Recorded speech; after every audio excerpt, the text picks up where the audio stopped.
Bonjour, notre attentat sur le territoire camerounais dans la partie septentrionale du pays, précisément du côté de Mora. Nous sommes rendus à environ une dizaine d'attentats. On parle d'environ une dizaine de morts, peut-être plus de précision d'ici à la fin de ce programme. Voici comme tous les dimanches le sommaire de cette édition.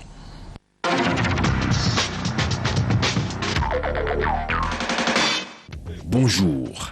Loyalisme, franche collaboration et esprit d'équipe, voilà les maîtres mots martelés par Philémon Yang à ses collaborateurs, promus à la faveur du dernier réaménagement ministériel. Si visiblement, à la lecture de l'acte présidentiel du 2 octobre 2015, le Premier ministre a vu son autorité renforcée, que peut-on cependant attendre de ce nouveau gouvernement ?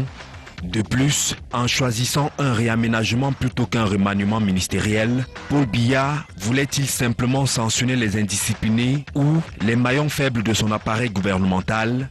Les ministres maintenus peuvent-ils dormir tranquillement en se disant que le tsunami est passé? Et enfin, combien de temps encore avant la prochaine fumée blanche à la tour des Toudi? Des questions parmi tant d'autres qui seront abordées par les panélistes dans cette édition.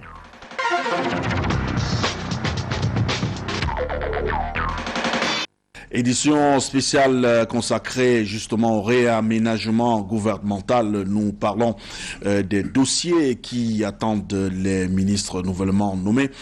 Mais avant, on va découvrir les différents panélistes. Simon Meyanga, bonjour, bienvenue. Bonjour Boubangomna, je salue tous les téléspectateurs de votre émission, de votre chaîne par extension, qui nous regardent, qui nous écoutent, et que je retrouve avec plaisir. Avec vous, on parle sport, notamment des basketteuses en grève depuis la finale de l'Afro-Basket. Encore une fois de plus, une histoire de primes impayées. Le Cameroun est maudit avec cette histoire de primes. On peut certainement pas dire que c'est pas une malédiction, mais ça fait quand même mauvais genre. Hein. Ça fait mauvais genre et ça fait mauvaise image, très mauvaise image, surtout par rapport à des filles qui nous ont fait vibrer, hein, qui nous ont fait vibrer pendant presque 2 semaines, qui ont eu des résultats. Je pense que c'est un problème d'impréparation. Hein, parce que lorsque on prépare une compétition comme celle-là, il est clair qu'on devrait s'asseoir avec les différentes parties prenantes, donc notamment les joueuses, les joueurs, pour leur dire, ok, le Cameroun abrite une compétition Afro-Basket. Si vous êtes quart de finaliste, voici vos primes. Voici les primes auxquelles vous avez droit. Si vous êtes demi-finaliste, voici les primes auxquelles vous avez droit. Voici vos primes de participation. Voici vos primes de qualification. Voici vos primes, les différentes primes par match gagné. Vous êtes demi-finaliste, voici les primes auxquelles vous avez droit, etc. Il faut que ce soit clair lorsque vous appelez une joueuse, lorsque vous appelez des joueurs, quand elles arrivent, en l'occurrence des filles, quand elles arrivent, qu'elles sachent que nous sommes finalistes, nous avons droit à temps. Ça évite donc des surenchères, ça évite donc... de cette fédération dit qu'ils ont été surpris par la performance de ces filles, dont ils étaient sûrs. Mais c'est quelle surprise? Voilà, c'est ça. Ça veut dire, c'est sûr, c'est une irresponsabilité, c'est une incompétence, parce que vous ne pouvez pas engager l'honneur d'un pays comme le Cameroun, qui plus est abrite une compétition, et vous dites que nous finirons jamais en finale. Mais c'est pas possible. Je pense qu'il faut les virer. Il faut les virer. Ça veut dire qu'il y a eu une tromperie sur la marchandise quelque part. Nous, on a été téléspectateurs tous les soirs, on est allé voir, on a vu à la télé, on a cru à ces filles. Nous avons été fiers de ces filles. Donc, que le secrétaire général d'une fédération qui plus est chargé d'encadrer et de nous apporter des résultats, nous on a besoin de résultats, disent que c'était... Donc ça veut dire que c'était un pis-aller, c'était une... bon débarras. Un bon débarras. Je dis, c'est des gens qu'il faut virer. Que dites-vous à ceux qui disent que les finalistes, les championnes, c'est-à-dire les Sénégalaises, elles ont été reçues une fois rentrées au pays par Macky Sall? Au Cameroun, on se serait quand même attendu à voir... J'imagine que c'est une fierté pour le Sénégal. Et pour le Cameroun, les Camerounaises qui a gagné face au pays organisateur, donc qui est venu gagner au Cameroun. Bon, vous savez, les politiciens, pour dire, ajoutent souvent une couche à des événements sportifs. Si on avait été au Cameroun, on aurait dit que le président Biya a récupéré une victoire du sport. Bon, voilà, l'image qui vient du Sénégal. Mais maintenant, ce que je veux dire, c'est qu'il faut reconnaître la valeur de ces filles-là. il faut, éviter qu'elle ne sombre dans la surenchère, même si à des moments elle peut avoir raison, parce que c'est bien le président Paul Biya qui a dit au Cameroun, il n'y a pas de sport mineur, il n'y a pas de sport majeur, il n'y a pas de sport réservé. Il est hors de question que pour des filles, des footballeuses qui plus est, on donne 21 millions, aux autres on n'en donne pas. On propose 2 millions. 5 millions qu'elles ont refusé d'ailleurs. 5 millions qu'elles ont refusé. Elle aussi, elle devrait comprendre. Je pense qu'il faut couper maintenant la poire en deux. Il y a eu impréparation, d'accord. Il y a eu improvisation, d'accord. Qu'elle comprenne également que le pays a des difficultés financières. Que les deux parties trouvent le juste milieu. Mais là, j'apprends qu'elles ont été expulsées de leur hôtel. Ça fait mauvais genre également, ça fait mauvaise image. On parle toujours sport, cette fois avec un Camerounais à l'honneur, Issa Hayatou, président, fut-il par intérim de la FIFA pour une durée de 90 jours, soit 45 jours encore de plus, possibilité de pouvoir prolonger son séjour à la tête de la FIFA. Un motif de fierté, probablement pour les Camerounais. Faustin Dikam, bonjour, bienvenue. Bonjour Boba, heureux d'être là une fois de plus pour décrypter l'actualité avec vous et les confrères. Je salue toutes les populations qui nous regardent en ce moment. Non, je voudrais dire à ce propos que je suis très content de ce nouveau but que Issa Hayatou marque dans sa longue et riche carrière. Il s'agit d'un homme immense, au propre comme au figuré. Il s'agit d'un homme qui jusqu'ici a écrit plusieurs pages de l'histoire du football africain, particulièrement et en général du sport en Afrique. Vous savez qu'il a commencé comme athlète, il a été champion du côté de l'athlétisme. J'ai le souvenir d'un homme assez disponible, d'un homme très expérimenté et d'un homme qui ne regarde pas les sportifs et même la personne humaine de haut. Il me vient comme ça à l'esprit du jeune reporter que j'ai fui à l'époque, cette image lors du centenaire de la FIFA, et j'étais avec Simon Meyanga qui partage le plateau ce jour avec nous. Il nous a tenus presque par la main pour nous permettre d'interviewer M. Sepp Blatter, qui était le tout nouveau président à l'époque de la FIFA.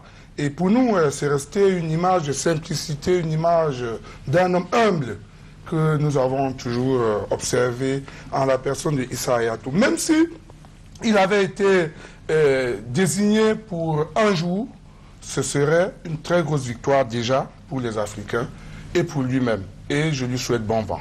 Je me suis amusé un peu, si vous permettez, puis j'ajoute quelque chose à ce qu'il dit. Comme c'est votre ami en commun. Oui, je me suis amusé un peu à écouter la presse française qui présentait Issa Hayatou, qui voulait dire que lui aussi il a des mains sales. C'est-à-dire qu'elle s'était presque réjouie des déboires de Sepp Blatter en voyant déjà Michel Platini à la présidence de l'instance fêtière du football international, du football mondial. Et voilà que l'arroseur est arrosé entre guillemets. L'arroseur est arrosé encore que l'arroseur est arrosé dans ce cas, et que le match est loin d'être fini. La presse est en train de voir en Issa Hayatou quelques saletés entre guillemets par rapport au Qatar, par rapport à quelques pots de vin ici ou là. Bon.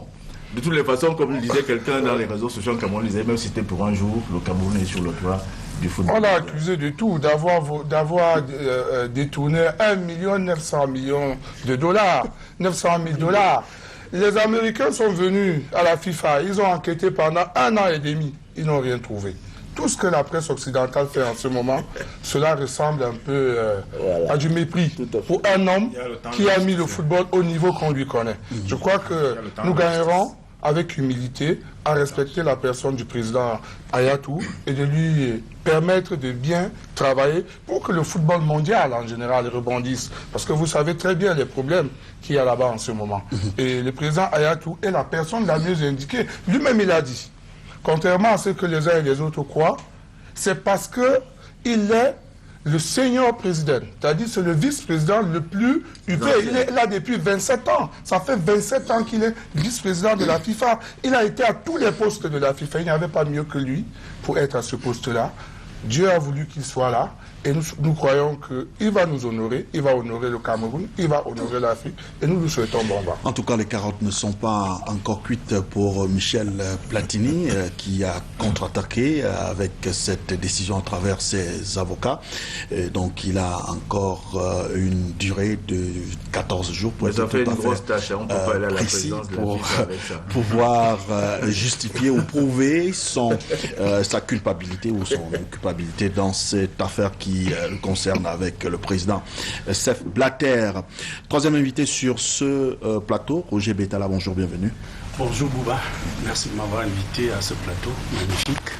Économiste en chair et en os, on va parler d'économie avec vous, de fond en comble si vous le voulez bien, sur la question du franc CFA, la France justement, qui s'est dit prête à négocier une réforme avec les pays africains. Pour vous, il s'agit d'une bonne nouvelle ? En fait, il s'agit d'une nouvelle que beaucoup d'Africains attendent depuis des années. Le CFA est une monnaie qui a quelques problèmes dans la gestion des économies de la zone franc. Les problèmes sont liés à ce que les pays de la zone franc ne maîtrisent pas le prix le plus important de la monnaie, parce que la monnaie a deux prix. Il y a le taux d'intérêt, mais le plus important, c'est le taux de change. Ça fait que lorsque nous avons des problèmes budgétaires ou des problèmes de balance commerciale, nous utilisons un seul instrument, à savoir le budget de l'État, et l'autre qui est tout aussi important, la monnaie. Nous ne pouvons pas l'utiliser parce que son prix le plus important, le taux de change, ne dépend pas de nous. Donc c'est une bonne chose que les Français acceptent de négocier les conditions de fonctionnement de la zone franc, et nous espérons que ces négociations vont surtout porter sur cet élément-là, le taux de change du CFA par rapport à l'euro. Aussi un peu plus de flexibilité, cela permettra probablement aux économies de s'ajuster, d'utiliser un instrument aussi important que celui-là, et non seulement le budget. Vous savez, tant que nous avons utilisé le budget, nous avons des efforts extrêmes. C'est comme si vous allez en combat de boxe contre un Mike Tyson et on décide de vous enfermer le bras gauche. Il ne vous reste que le bras droit. Mike Tyson représentant la conjoncture économique internationale. Vous voyez les chances que vous avez de gagner ce combat, elles sont presque nulles. Donc je crois que c'est une très bonne décision d'essayer pour la France de renégocier avec les pays de la zone franc les conditions du compte des opérations et surtout du taux de change entre l'euro et le CFA. Ah, vous avez bien compris, je n'ai pas eu tort de l'annoncer comme spécialiste en économie avec cette image de Mike Tyson. Donc cela permettra à nos téléspectateurs de mieux comprendre. Homme multidimensionnel qui fait non seulement dans la communication, dans l'économie précisément, mais surtout consultant technique d'un salon Sabamif 2015. De quoi s'agit-il ? C'est le salon des assurants, des banques, de la microfinance, des établissements de microcrédit. Le ministère des Finances va parrainer du 18 au 20 novembre 2015 un salon qui concernera donc les assurances, les banques, la microfinance et les établissements de microcrédit. J'espère que les téléspectateurs n'ont pas perdu tout ce que j'ai dit depuis le début de ce programme. Je ne pense pas du côté de la régie. On me signale que effectivement vous étiez bel et bien en ligne. Sabamif, vous étiez en train de dire... Voilà, Sabamif, c'est donc organisé du 18 au 20 novembre. Le thème de ce salon, c'est la contribution des assurants, des banques et des établissements de microcrédit à l'émergence du Cameroun à l'horizon 2035. Il s'agit donc de voir comment est-ce que ces institutions peuvent financer l'économie nationale pour atteindre ces objectifs-là. Parce que le Cameroun a un problème aujourd'hui, le taux de croissance, c'était à 5%, mais n'est pas compatible avec les potentialités du Cameroun. Il faut relancer ce taux de croissance-là. Et les créateurs de richesse, ce sont les entreprises. Et qu'est-ce qui fait créer de la richesse aux entreprises? C'est le financement. Quel est celui qui possède ce financement? Ce sont les banques, ce sont les assurances, ce sont les établissements de microfinance. C'est pour cela... Qui sont sur liquide? Non, même s'ils ne sont pas sur liquide, ils le sont déjà, c'est déjà une bonne chose. Même s'ils ne le sont pas, il y a toujours moyen de mettre en place des systèmes qui peuvent permettre de financer ces activités. Donc les assureurs, les banquiers et les propriétaires des établissements de microcrédit peuvent donc assister à ce salon qui se tiendra au Palais des Sports de Yaoundé pour pouvoir exposer les choses, pour pouvoir entrer en contact avec les usagers afin que l'émergence du Cameroun se réalise vraiment à l'horizon 2035. Merci Roger Betala. Georges-Alain Boyomon, bonjour, bienvenue. Bonjour Bouba, bonjour à vos nombreux téléspectateurs. J'espère qu'ils sont encore plus nombreux ce dimanche. La journée de l'enseignant s'est célébrée cette semaine. Pour vous, quelle place pour l'enseignant aujourd'hui dans la société camerounaise? Une place, je dirais, incontournable. C'est bien à l'école qu'on acquiert le savoir-être, le savoir-faire, le savoir-percevoir. Et donc, à ce titre-là, les enseignants sont incontournables. Il est simplement dommage que ces enseignants-là soient, par exemple, logés en mauvaise enseigne. Vous savez que, pour l'essentiel, les enseignants sont payés au lance-pierre au Cameroun. Et ils enseignent dans des conditions dramatiques. Je pense notamment à ceux de l'arrière-pays. Vous savez qu'il y a aujourd'hui comme un combat de titans pour ne pas être affecté hors de Yaoundé, ce qui est tout à fait dommage parce que l'éducation ne s'arrête pas à Yaoundé. Imaginez un enseignant à son colon du côté de Poli ou du Mayo-Louti, dans quelles conditions ces enseignants évoluent. Je trouve simplement que c'est une autre occasion manquée le 5 octobre, qui est la journée mondiale de l'enseignant. Ça l'était déjà à la faveur de la rentrée scolaire, qui pour moi est un grand moment pour réfléchir sur notre système éducatif. Je signale qu'ailleurs, par exemple en France, à la veille de la rentrée, il y a tout un conseil ministériel pour sérier tous les problèmes inhérents à l'éducation. Malheureusement, chez nous, on continue de faire une espèce de navigation à vue. J'espère simplement que les enseignants vont continuer à se prendre pour des ouvriers de la craie, des travailleurs qui font du sacerdoce, pour ainsi dire, comme beaucoup d'autres corps. Et c'est tout à fait dommage lorsque je me plante, par exemple, que la dernière fois, il y a eu une grève des militaires et que le gouvernement a réagi spontanément. Depuis une dizaine d'années, les enseignants réclament un certain nombre d'améliorations contenues dans un statut particulier qui a été promulgué par le chef de l'État, mais les choses n'évoluent pas de manière décisive. Donc on espère simplement que le gouvernement va jeter une attention particulière sur ce corps de métier qui est au centre de toute émergence. On ne peut pas parler d'émergence en 2035 avec un corps enseignant démotivé. Professeur Claude Abbé, bonjour, bienvenue. Bonjour Bouba et merci pour l'amitié que me fait Canal de m'inviter. Tant je suis aujourd'hui pas très fréquentable de beaucoup de personnes par mes opinions. Donc je vous remercie. Rassurez-vous, vous êtes fréquentable par Canal 2, raison pour laquelle vous êtes sur ce plateau. J'espère que vos débats avec un haut gradé de l'armée se sont finalement... Je ne reviendrai pas là-dessus. Voilà, ok. Alors on parle avec vous de l'affaire Afrique Média, le MINCOM et le CNC opposés au sujet de la réouverture de cette chaîne panafricaine. Alors vous, comment vous avez vécu cette espèce de ping-pong tout au long de cette semaine? Le CNC dit ne pas recevoir les ordres du ministre de la Communication, dépendant essentiellement de la primature. Le ministre de la Communication, lui, qui dit agit selon, d'après, bien sûr, les instructions gouvernementales. Vous savez que l'affaire entre le CNC et le MINCOM, qu'on peut appeler la nouvelle affaire Afrique Média, on ne peut pas la traiter sans lier à la question du passage du Cameroun à la TNT, dans la mesure où le MINCOM a en réalité continué dans sa logique de gérer à la petite semaine les questions liées au passage à la TNT, et parmi les chaînes qui ont été retenues par le MINCOM se trouve Afrique Média. Et pour faire un passage en force, les juristes le savent bien que en matière de droit et même de décision, il y a un parallélisme de forme. Et vous ne pouvez pas lever la sanction de quelqu'un qui a été sanctionné par quelqu'un d'autre. C'est d'autant plus que les nouveaux textes qui existent, qui encadrent le Conseil national de la communication, en font un organisme tout à fait indépendant du MINCOM. Et vraiment, ça montre un peu le délabrement fonctionnel qui existe au niveau du Cameroun. Monsieur Issa Chiroma se croit à mesure de faire tout et rien.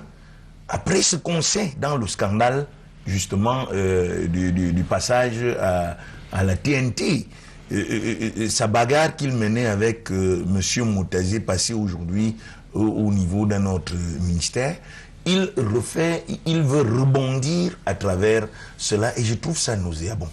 Je trouve cela nauséabond dans la mesure où, à mon avis, il faut laisser à chacun gérer les questions qui sont les siennes. Si Afrique Média a des problèmes avec les règles fonctionnelles au niveau du Conseil national de la communication, il faut laisser le Conseil national de la communication arriver à gérer un problème qui a été saisi et traité en son temps par ce Conseil national de la communication.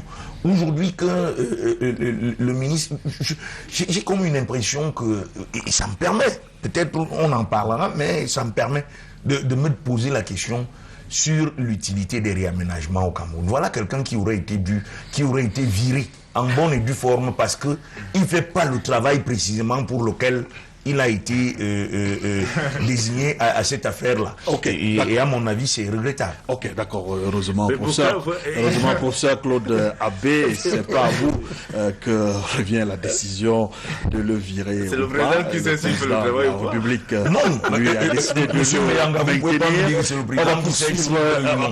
Nous savons quel est le travail qu'il a donné. D'accord, merci. C'est exactement comme c'est votre point. Monsieur Bouba qui travaille à Canal 2 d'aller toucher de l'argent à la CRTV. Tout à fait. Quelqu'un ne peut pas prendre une décision de te suspendre et c'est une autre personne qui vous remet sur la scène. Monsieur Meyanga, n'essayez pas de justifier ça là. S'il vous plaît, je vous ai trouvé très pertinent dès le départ en demandant qu'on vire les gens qui sont au niveau de cette affaire. Et si je vous suis dans cette logique-là, ne m'empêchez pas de le faire. Ok, d'accord. Okay. Sauf que ça vous engage, merci. C'est votre opinion, professeur Claude Abbé. On marque une pause pour prendre la revue de presse feuilletée pour vous et par nous. C'est avec Debo Harley en DB.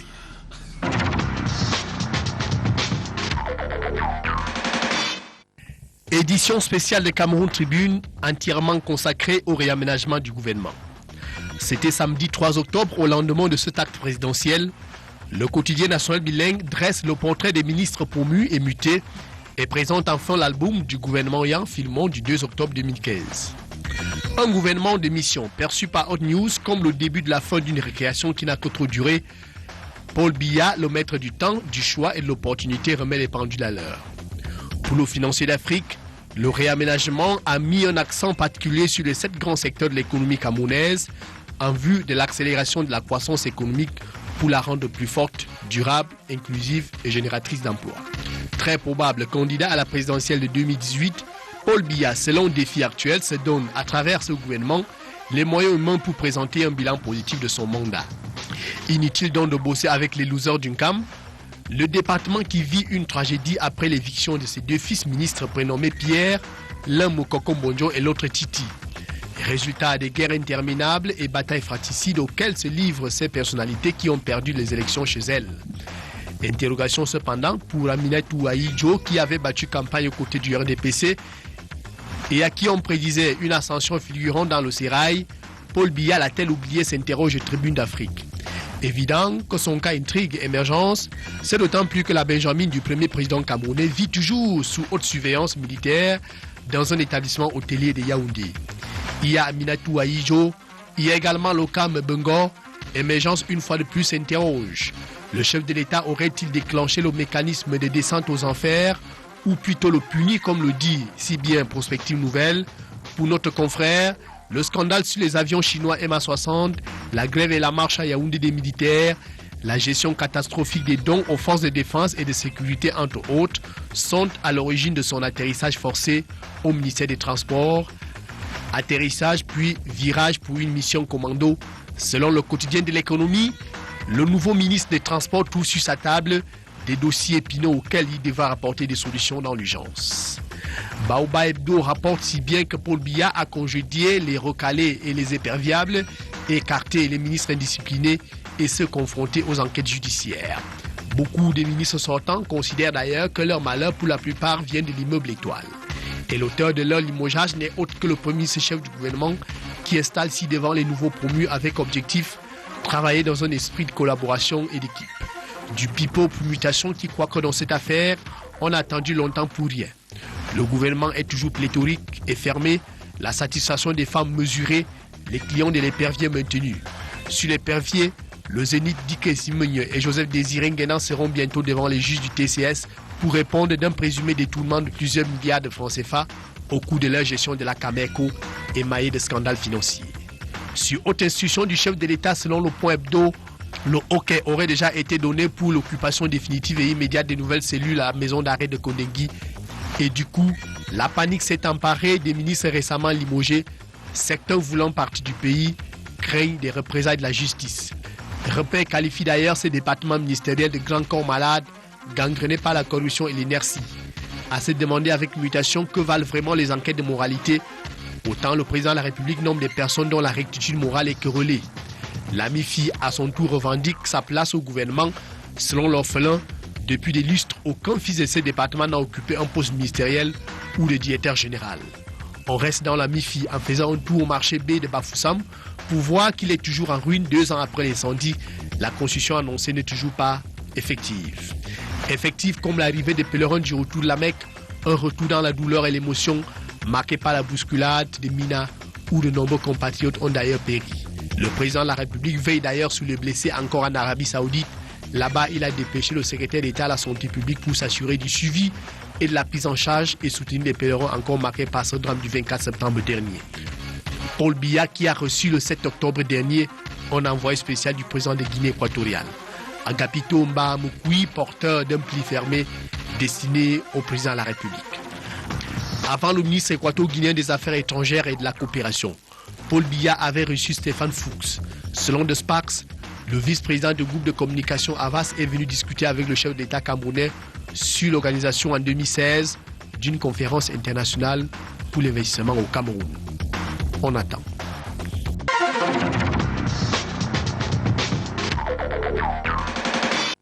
Voilà, retour sur ce plateau pour parler justement du sujet consacré au gouvernement, les dossiers des nouveaux ministres. Le gouvernement Philémon-Yang, le 3e pour être tout à fait précis, est en place depuis lundi. On a suivi la vague des installations des ministres récemment nommés. Mais quels sont les défis qui attendent ces ministres? Nous allons ensemble essayer d'éplucher secteur par secteur, notamment le secteur sécuritaire, le secteur de transport, secteur de l'économie, le secteur du sport, secteur de la culture. On commence avec le secteur de la sécurité. Cette semaine, on a eu quand même une affaire un peu insolite traitée par votre journal Georges-Alain Boyomon, un colonel qui menace un directeur de publication pour une histoire d'opinion, pour avoir défendu l'ancien ministre Edgar Alain Mebengo. Alors, comment vous avez accueilli une pareille information? Je pense que cela nous commande au moins 2 lectures. La première, c'est qu'il y a beaucoup de faucons qui opposent une résistance farouche à un acquis de la démocratie au Cameroun, c'est-à-dire la liberté d'expression. Au moins, personne ne niera sur ce plateau qu'il peut demander la démission d'un ministre. Ça, c'est un acquis indéniable. Personne ne nous retirera la faculté d'analyser de manière froide l'actualité. Et je pense que c'est ce que Saint-Éloi Bidon, qui est le 3e adjoint au maire de Yaoundé 6e, qui est également un directeur de publication, a fait sur les antennes d'une radio de Yaoundé. Il a donné son avis sur la mutation de Edgar Alain Mebengo. Malheureusement, ça n'a pas rencontré l'assentiment d'un colonel qui l'a menacé en direct de mort. Il lui a dit que si vous parlez encore... On va vous abattre devant votre porte. Voilà, on va vous loger une balle dans la tête. Je pense que ça mérite au moins une réaction. C'est quand on a l'impression qu'ils sont seuls à avoir des fusils. Puisqu'on y est, c'est dommage. M. Mebengo a beau être le diable, mais il a également ses partisans. Et pour moi, au-delà de ce fait, peut-être on va y arriver dans la suite de l'émission, ça montre également qu'il y avait quand même au moins une controverse autour de l'individu Mebengo au sein de l'armée, voire au-delà. Et donc aujourd'hui, qu'un colonel, quelqu'un de ce grade-là, puisse promettre la mort à un citoyen parce qu'il a parlé en bien, d'une certaine façon, du ministre de la Défense, je pense que ça mérite d'être questionné au-delà de la simple menace. En fait, il n'a même pas parlé en bien. Quand j'ai lu votre journal, excuse-moi, juste une seconde. Quand il n'a même pas parlé en bien. Quand j'ai lu votre journal, il retraçait les faits. C'est-à-dire que M. Mbengo était ministre délégué. Et là, il est ministre plein. Non, il faut aller au-delà des faits. À mon avis, lorsqu'on est ministre délégué à la Défense et qu'on va au transport, on sait bien ce que représente un ministre de la Défense au Cameroun, même s'il est délégué. Donc, le fait de dire qu'on l'a muté dans un ministère, ça peut participer de l'ironie. Parce qu'il faut quand même questionner le parcours de M. Mbengo. Il n'est pas arrivé rien qu'à la Défense. Il a été DGSN, il a été DCC. Il a certes été ministre délégué, mais on a bien vu, il y a un ministre délégué, encore que la fonction ne vaut que par la personne qui l'incarne. Donc, je ne suis pas sûr que Mbengo était un ministre délégué comme les autres. Donc, le fait pour Saint-Éloi de dire qu'on l'a simplement muté a été vécu très mal par un colonel qui lui a promis la mort. Mais maintenant, il n'appartient pas à un individu d'ôter la vie à un autre. Je suis entièrement d'accord avec vous. Hein. C'est pas parce qu'il a donné son opinion. Il faut regarder l'armée. Moi, je le dis. Je voulais vous relancer sur cette question. Je le dis, il faut regarder l'armée. Justement, professeur Claude Abbé, sur cette question pour rester dans l'armée. Justement, on constate que l'armée est divisée entre les pros, Mbengo, et les anti-Mbengo. Parce qu'il faut dire les choses telles qu'elles sont. Comment est-ce que le nouveau ministre va gérer une telle patate chaude? Moi, je ne peux pas savoir comment il va gérer. Mais c'est à lui d'avoir son timing pour essayer, à ce moment où le Cameroun fait face à une crise sécuritaire importante. Et depuis les indépendances, nous n'avons pas eu une crise sécuritaire qui menaçait l'intégrité de notre territoire, qui menaçait la paix d'un certain nombre de populations. Le peu quand même que je connaisse de ce monsieur qui a été nommé comme ministre délégué à la Défense, il présente un crédit favorable.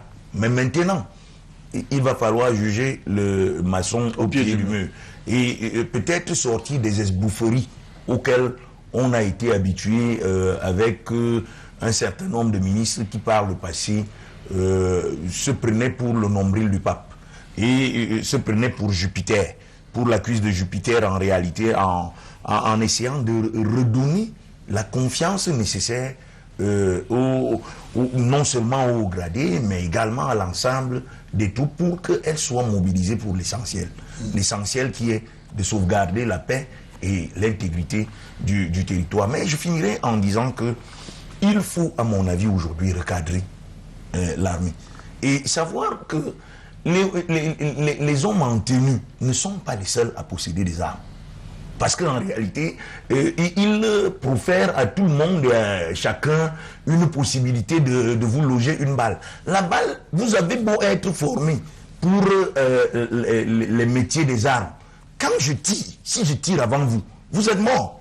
Donc il n'est pas certain que vous puissiez nécessairement donner la mort au premier venu. À mon avis, ça commence à devenir une affaire qui prend de l'ampleur, où les hommes en tenue croient pouvoir prendre chacun des citoyens qui a un point de vue, un tantinet sur la gestion des affaires d'intérêt commun, de se mettre, j'ai vécu un dimanche morbide à cause de cela. Et donc, à mon avis, je crois qu'aujourd'hui, il faut recadrer les hommes de l'armée. Ok, merci de le faire. On ne va pas faire le procès des hommes de l'armée sur ce plateau. Mais Roger Betala, s'il y a une première action que doit conduire le nouveau ministre délégué à la Défense, ce serait laquelle selon vous?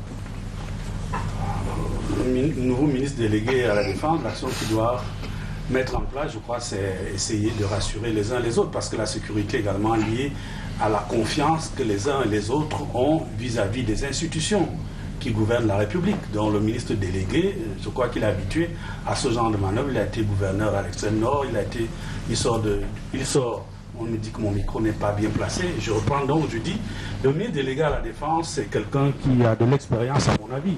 Il a passé une dizaine d'années du côté du Dialogue comme préfet, il a été à l'extrême nord comme gouverneur, il a été sur le littoral et maintenant il a le ministère en charge de la Défense. Je crois qu'il est bien placé pour savoir que dans ce genre de corps, il faut d'abord la confiance, il faut la maîtrise, la confiance, il faut que les uns et les autres suivent ce qui est dit.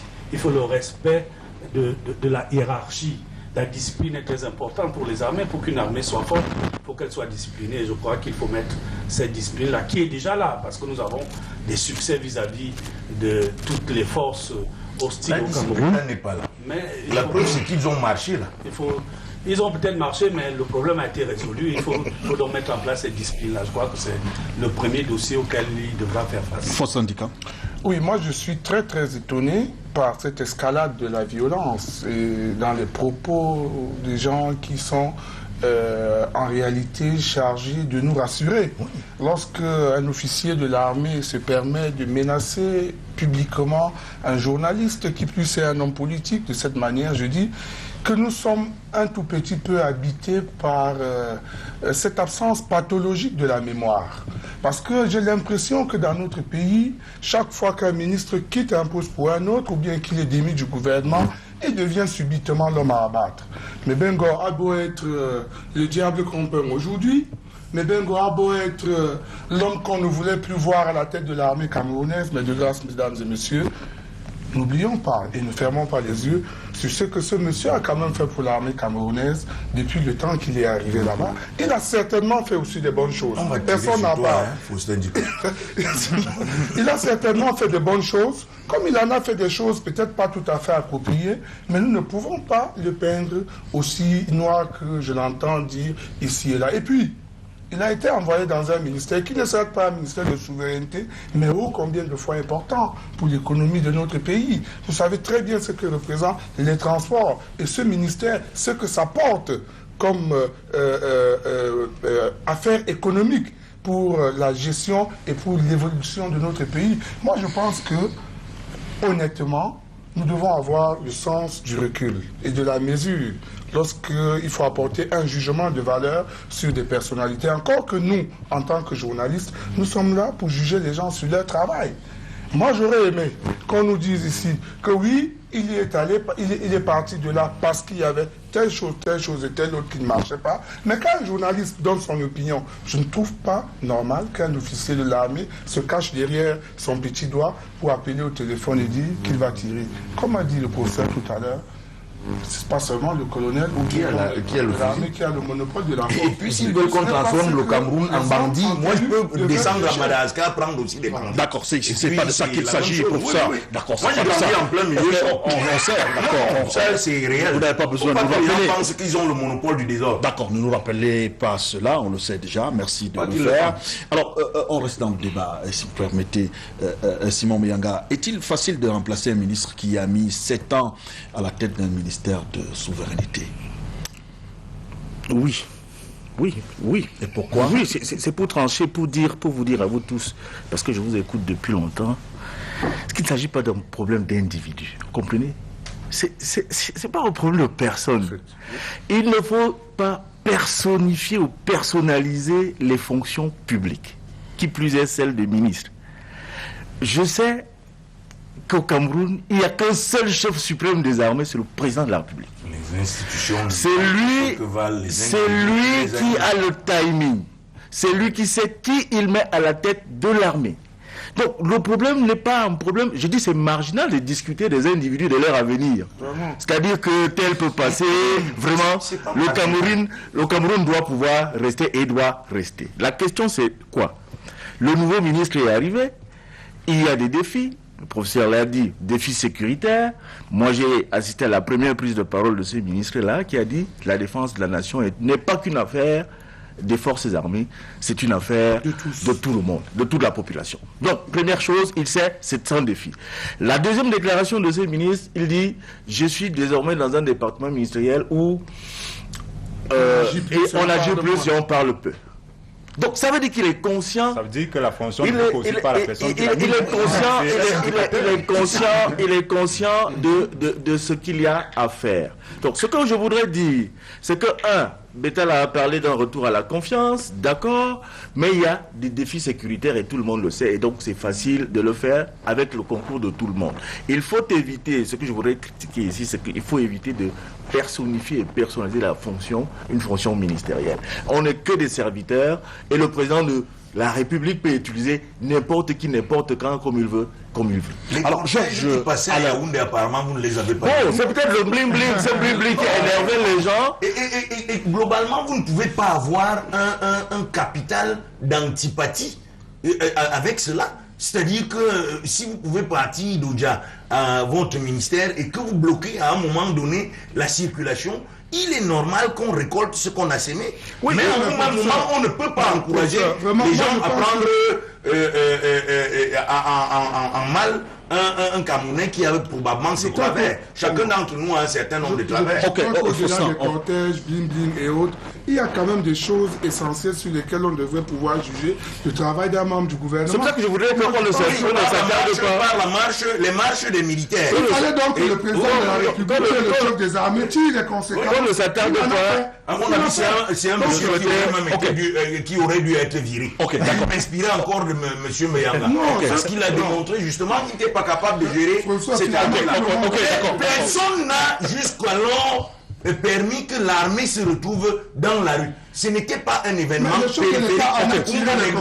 Ok, d'accord. Professeur Faustin Dikam, il ne vous appartient pas, vous deux, de virer des gens.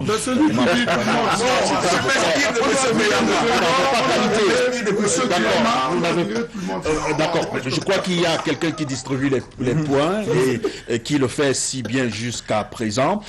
Par rapport à la guerre contre Boko Haram, peut-on s'attendre à une nouvelle inclusion avec le nouveau ministre qui connaît bien la région de l'extrême nord pour avoir été gouverneur dans cette région?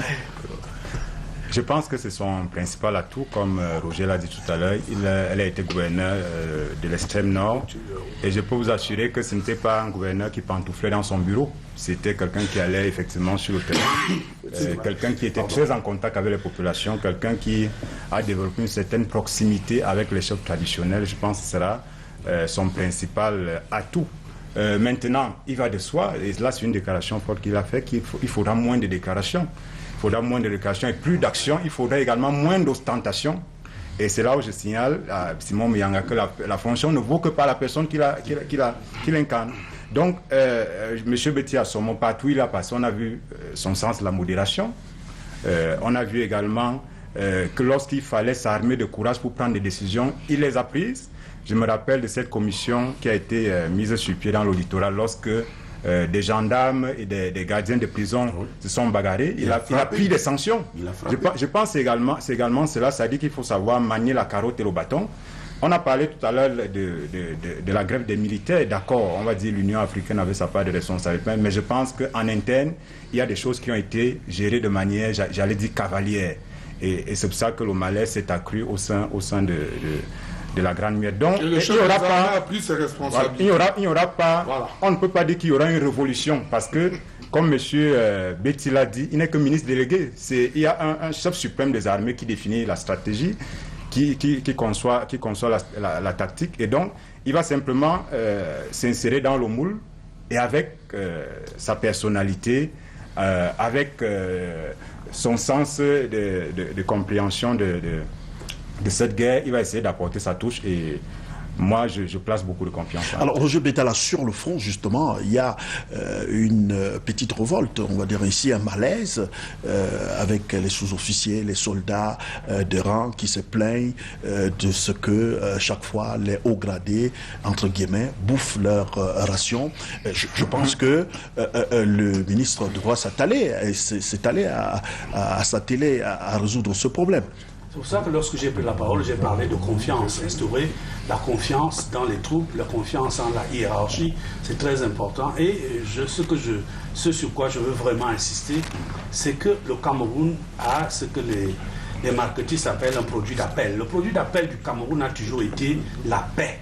C'est à travers la paix que le Cameroun se vendait. Lorsque vous parliez Cameroun à l'extérieur, lorsque vous parliez Cameroun à un opérateur économique, national ou étranger, il voyait déjà la stabilité et la paix. Le produit d'appel du Cameroun, c'était donc ces deux choses-là. Nous sommes en train de perdre ce produit d'appel avec ce que nous fait Boko Haram. Et c'est très préjudiciable pour un pays qui a besoin d'investisseurs. Les investissements, comme l'argent, n'aiment pas le bruit. Le ministre de la Défense est donc en tête du problème de sécurité nationale. Moi, je dis son premier boulot doit être la continuité dans la recherche de ce produit d'appel que le Cameroun est en train de vouloir perdre. Et c'est ce produit d'appel-là qui a fait le Cameroun. Et si nous le perdons, c'est excessivement grave. Donc, l'appel à stabilité, voilà la marque de fabrique du Cameroun depuis des années et des années. C'est ça qui faisait le reflet du Cameroun, tant à l'intérieur qu'à l'extérieur. Si le ministre de la Défense continue ce que ses prédécesseurs ont fait, parce que tous ceux qui sont passés avant lui ont ajouté quelque chose à la recherche de cette sécurité, je crois que nous aurons beaucoup gagné. Et l'atteinte du point d'achèvement à l'an 2035 ne peut être hypothéquée surtout si nous ne retrouvons pas ce produit d'appel-là. Alors, moi, ce que je retiens de tout ce qui est dit, pour revenir, je ne défends pas l'individu, loin s'en faut. Personne je voulais simplement qu'on sache, personne ne l'a dit d'ailleurs. Et c'est une leçon pour tout le monde, enfin, une leçon d'humilité, de savoir que les postes qu'on occupe, on les occupe, les fonctions ne sont pas les nôtres, c'est pas nous. C'est pas nous qui devons nous mettre en avant. C'est une fonction de service. Et puis que tout le monde sache qu'on est au service non seulement du peuple, mais également on est au service de quelqu'un qui a été choisi par le peuple. Donc de toutes nos fonctions là, nous ne valons rien, nous ne sommes rien. On n'est que des... Et c'est ce côté bling-bling, ce côté voyeur, tapageur qui fait problème. Non pas que les gens n'aient pas de capacités, mais c'est ça qui finit par révolter un peu le peuple. Et c'est un appel à plus d'humilité. Et moi, je suis heureux que le nouveau ministre de la Défense en soit, de la vie de tous, quelqu'un, enfin... La majorité du peuple en soit quand même qui a le profil de l'emploi, qui est humble, une présomption de compétence. Et maintenant, il faut que tout le monde sache que la fonction appartient à quelqu'un d'autre, pas à nous. Voilà. Force syndicale, on sort sur la question sécuritaire avec... Oui, on ne badine pas avec la sécurité. Je crois que même le chef de l'État lui-même, il a toujours répété dans tous ses discours.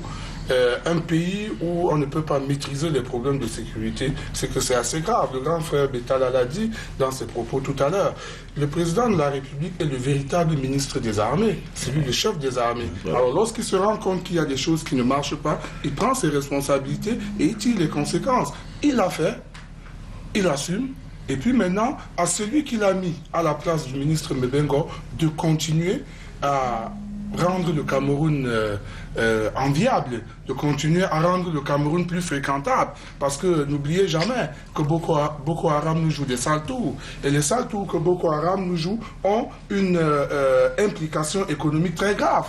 Aujourd'hui, le tourisme est en train de battre de l'aile. Aujourd'hui, il n'est plus facile d'aller dans l'extrême nord du pays. Aujourd'hui, les investisseurs ne peuvent plus aller là-bas. Vous savez très bien qu'il y avait des investisseurs qui déjà étaient installés et autres. C'est un champ qui est très important et le nouveau ministre de la Défense n'aura pas d'état de grâce. C'est un homme expérimenté, il vient d'ailleurs de l'extrême nord, on l'a dit ici, sur ce plateau. C'est un chef de terre, il connaît très bien le milieu où il est en train d'aller et je crois que il n'aura pas besoin de beaucoup de choses pour se sortir la tête. Petit complément additionnel. Un petit complément pour aider ce monsieur qui a une présomption de compétence, c'est-à-dire un avis favorable de la part pratiquement de tout le monde. En lui disant, peut-être s'il est en train de nous suivre ou quelqu'un qui est proche de lui qui nous suit. C'est un fidèle téléspectateur de Canal 13, je peux vous le garantir.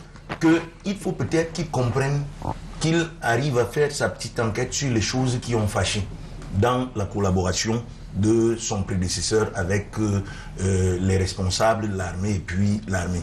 Et que peut-être il amène la touche de simplicité qui est la sienne de manière à redonner ce capital confiance. Est-ce qu'il y aura la chasse aux sorcières? Non, peut-être pas une chasse aux sorcières. Il ne faut pas le faire. Il ne faut pas le faire à mon avis. Au-delà de la chasse aux sorcières, il faut faire des réglages en fonction de sa vision. Il ne faut pas faire une chasse aux sorcières. Mais il faut faire des réglages. Mais avoir une stratégie qui est d'atteindre l'objectif d'optimisation de la paix au niveau du Cameroun pour qu'on arrive à avoir une armée qui se rediscipline, parce que les gens disent la discipline de cette armée, moi j'en doute. Et à ce titre-là, rediscipliner cette armée et la remobiliser vers le seul et unique objectif qui doit être le sien, à savoir la sienne, à savoir que l'intégrité du territoire et la sécurité et le capital confiance dont les Camerounais ont besoin puissent être ramenés. Je reviens à vous tout à l'heure, Georges Alain. On va avancer du MINDEF, ou si vous voulez, du ministère de la Défense au ministère du Transport, il n'y a qu'un seul pas. Roger Betala, le ministre Bebengo, trouvera sur sa table, nous sommes là en transport, des dossiers de Camerco et surtout ces affaires des avions chinois. Que peut-il faire dans l'urgence?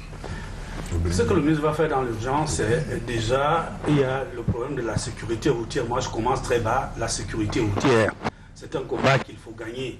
Avec les motos-taxis. C'est-à-dire qu'il faut essayer de sécuriser déjà la route.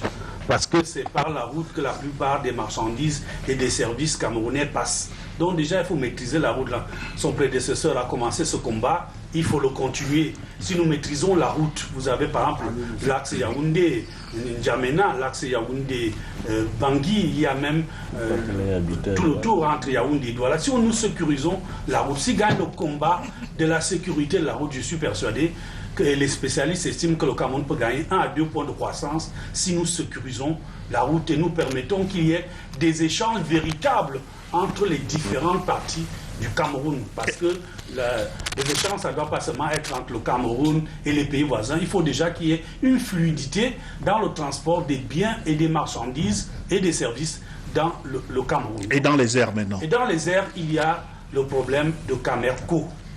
C'est un problème très compliqué. Les avions chinois. Je ne veux pas Camerco d'abord.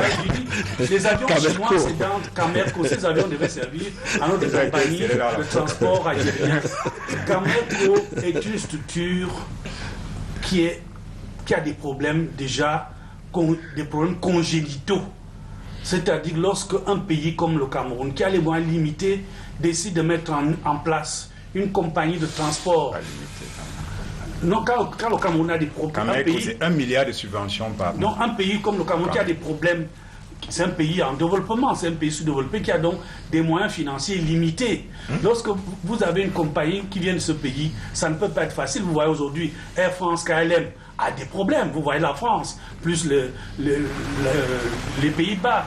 Ils ont des problèmes pour essayer de s'imposer sur le ciel international. Il faut comparer les comparables. Hein. Alors c'est pour ça, je veux dire que c'est pas facile. France, Camerco, vraiment, c'est le jour et la nuit. D'accord, professeur, vous allez prendre la parole tout à l'heure. Laissez, s'il vous plaît, laissez, écoutez, professeur, s'il vous plaît, Faustin Dicam et professeur, permettez à Roger Betala Je veux que vous compreniez, je veux montrer par là que Camerco, c'est un problème complexe. C'est-à-dire qu'il y a à la naissance de Camerco des germes de son propre échec du fait de l'appartenance à un pays qui a des difficultés. Donc au départ, c'est ça. De gouvernance, c'est davantage. Donc il y a d'abord le problème des difficultés. C'est pas ce qu'il a dit. C'est pas ce qu'il a dit.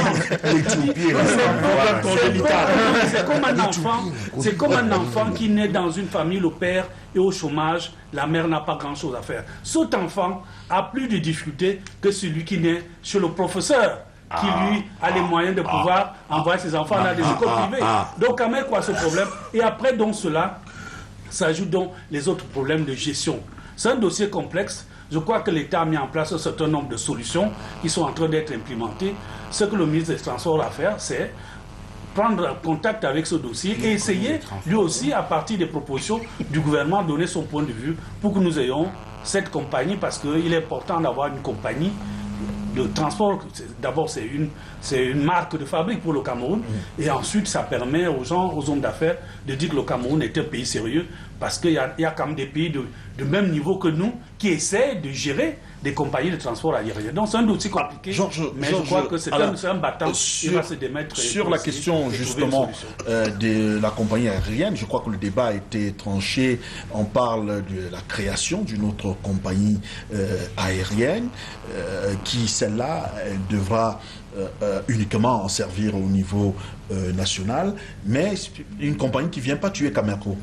Oui, je pense qu'il y a eu beaucoup, je dirais, d'amalgame et de diversion sur le sujet Camra Regional Airlines, quelque chose comme ça, qui a vocation, selon certains, à remplacer Cameco, mais en consultant un certain nombre de documents, je puis dire que cela ne relève pas de la vérité. Vu d'ailleurs les conditions d'arrivée de cette compagnie qui est tenue par des privés canadiens, il faut le dire, c'est en septembre, je pense, 2014. Que le ministre Motazé, qui conduisait une délégation du Cameroun au Canada, dans le cadre des journées Canada-Cameroun, il a pris langue avec ces investisseurs-là. Et il n'y a pas eu de mémorandum d'entente à cette époque. Il n'y a qu'une une lettre d'intention pour dire que rien n'était encore définitif. Et donc, pour vous dire qu'il n'y a pas un lien direct entre les déboires de Cameco qui sont allés s'accroissant et qui ne relèvent pas, à mon sens, d'un problème de pauvreté du Cameroun ou de quelque chose, mais simplement d'un problème de gouvernance, parce que vous ne pouvez pas créer une compagnie avec 3 avions, avec un personnel pléthorique, alors que vous n'avez pas assez de moyens pour aller jusqu'au bout. Donc, pour revenir sur cette compagnie-là, cette compagnie a vocation à desservir les lignes intérieures. Vous savez qu'il y a un véritable C'est comme à l'époque Air Leasing. Voilà, Air Leasing ou Nakam. Nakam à l'époque à Senenkou, qui avait une compagnie qui desservait. Et c'est même une compagnie sous-régionale qui ira au-delà du Cameroun. Donc, Cameco ne peut pas se défausser sur... ou alors les partisans de Cameco ne peuvent pas se défausser sur cette compagnie qui vient simplement en complément, en complémentarité. Et vous constatez bien que il y a d'autres compagnies qui viennent chasser sur, je dirais, les airs, parce qu'on chasse également sur les terres, qui viennent chasser sur les airs au Cameroun. Il y a, par exemple, je ne fais pas de publicité éthiopienne, qui comprend bien qu'il y a du grand amour, il y a des parts de marché à ravir au Cameroun, puisque vous n'imaginez pas que Cameco, même quand Cameco sera au sommet j'allais dire, de sa superbe, vous n'imaginez pas que Cameco va desservir tout seul au Cameroun, ce n'est pas possible. Il y aura d'autres compagnies, il y a Air France, il y a Bruxelles, il y a d'autres compagnies. Donc je pense simplement que Cameco, ou alors les dirigeants du Cameroun, puisque c'est une affaire de souveraineté. Vous avez vu comment l'affaire Air France a été gérée. Il y a eu simplement quelques remous. Le président Hollande a lui-même pris la parole pour dire que cette affaire dessert l'image de la France. Je prends le même cas pour ce qui est du Cameroun. Vous avez vu ce qui s'est passé à l'agence Camer du centre, à l'agence Cameco du centre, où les gens ont brûlé des pneus parce qu'ils ont payé des tickets de voyage, ils n'ont pas pu voyager. Vous avez vu la manière dont l'affaire a été gérée. On a envoyé un simple préfet qui lui-même a pris de son argent pour calmer. Il a pris 10 000 par-ci, 5 000 par-là pour calmer quelques passagers en colère. Je trouve simplement que Cameco, c'est une affaire de souveraineté. Ce n'est pas une affaire de pauvreté, comme c'est une affaire de manque de vision. On a mal géré, on a mal articulé le passage entre Camer et Cameco. Et maintenant, on a constitué un gouffre à sous. On change d'idée, je pense qu'il y en a déjà eu 4. Et rien ne s'améliore. Rien ne s'améliore. Et à un moment donné, la presse qui a été entièrement patriote sur le cas Cameco ne peut pas continuer à cacher la pourriture. Alors, professeur Claude Abbé, enfin, les affaires avions chinois. Les avions chinois, moi j'ai une impression que le président, qu'on m'excuse cette expression-là, peut-être par un peu de cynisme, a donné le colis à l'expéditeur pour essayer justement d'aller lui-même régler la question de ces avions-là dont on ne sait plus, qui deviennent une sorte d'arlésienne. C'est une histoire qui est difficile à démêler dans la mesure où ces avions-là, les Chinois eux-mêmes, même pour la desserte interne de la Chine, font appel à Boeing et à beaucoup d'autres avionneurs et ne font pas confiance à leur propre technologie. Et ça, il faut quand même arriver à se poser la question, comment des gens qui ne font pas déjà confiance à leur propre technologie, et ils vont donner ça à d'autres personnes pour que cette technologie... Parce que quand vous regardez la desserte interne de la Chine, en majorité, elle est desservie par... Mais il y a aussi des avions, chinois. Il y a des avions chinois. Il faut rétablir la vérité à ce niveau. Attends, ils ne sont pas nombreux. Il faut rétablir la vérité. Il faut quand même... Il faut rétablir la vérité. Les avions chinois aussi desservent les lignes intérieures de la Chine. Oui, mais les avions qu'on a moi, vendus excusez-moi, ils ne sont pas nombreux. Ils sont nombreux. Comparé en réalité aux avions qui sont pris de part et d'autre. Okay. Et le montage financier qui a été derrière, ça révèle... C'est là où le bas blesse. Ça révèle la grossièreté de la gouvernance qui habite le Cameroun et qui structure notre pays. C'est-à-dire des gens se font du beurre sur le dos de l'État sans lui apporter le service qu'il est en droit d'attendre. Et aujourd'hui, ces avions chinois qui ont été achetés, on ne sait pas là où ils se trouvent. Ils ne sont pas utilisés, on nous avait dit qu'ils passaient par l'armée pour à un moment donné revenir au niveau de la desserte civile. L'autorité aéronautique a dit niet. Nous, on ne peut pas accepter ces affaires-là parce qu'à un moment donné, s'il y a un problème, quand ça va remonter, ça reviendra à mettre au devant de la scène notre responsabilité. Faustin Ndikam du Grand à moudre pour Mebengo, au niveau de transport. Oui, il n'y a pas que des avions. Il y a vraiment du travail. Je voudrais commencer par vous raconter quelque chose. Le 24 septembre dernier, nous avons eu l'occasion d'être à l'ambassade du Cameroun à Paris et le ministre actuel de la Défense présidait une cérémonie organisée par le CNC, qui est dans le secteur des transports et autres aussi. Il est président du conseil d'administration du CNC. Et au sortir de la salle, il nous dit « Prions pour la Camerco ». Prions pour la Camerco parce que vraiment, nous avons honte d'être des hauts responsables de notre pays et de pouvoir rentrer chez nous bientôt par un avion autre que celui de la Camerco. Et le 29 septembre, lui et moi, pour notre malheur, nous nous sommes retrouvés dans un avion Air France pour Douala. Donc, c'est pour vous dire qu'il y a même vraiment péril dans la demeure. Les ministres empruntaient leur compagnie. Il y a péril dans la demeure et il y a beaucoup de choses à faire, pas parce qu'au ministère des Transports, il manque de la ressource humaine.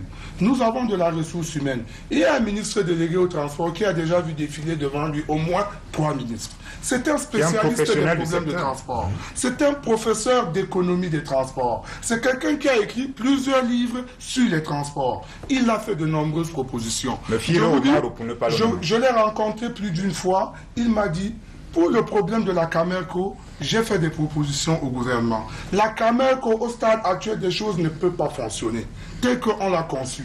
Parce qu'une société aérienne, pour qu'elle marche convenablement, il faut s'assurer qu'elle a la maîtrise de l'exploitation et la maîtrise de la maintenance. Ce qui n'est pas le cas pour la Camerco. Le problème de l'exploitation et de la maintenance, c'est très important. Mais vous posez là un problème de profil de l'emploi. Non, écoutez, non, c'est pas un problème de profil. Non, il y a un ministre qui arrive à un homme politique.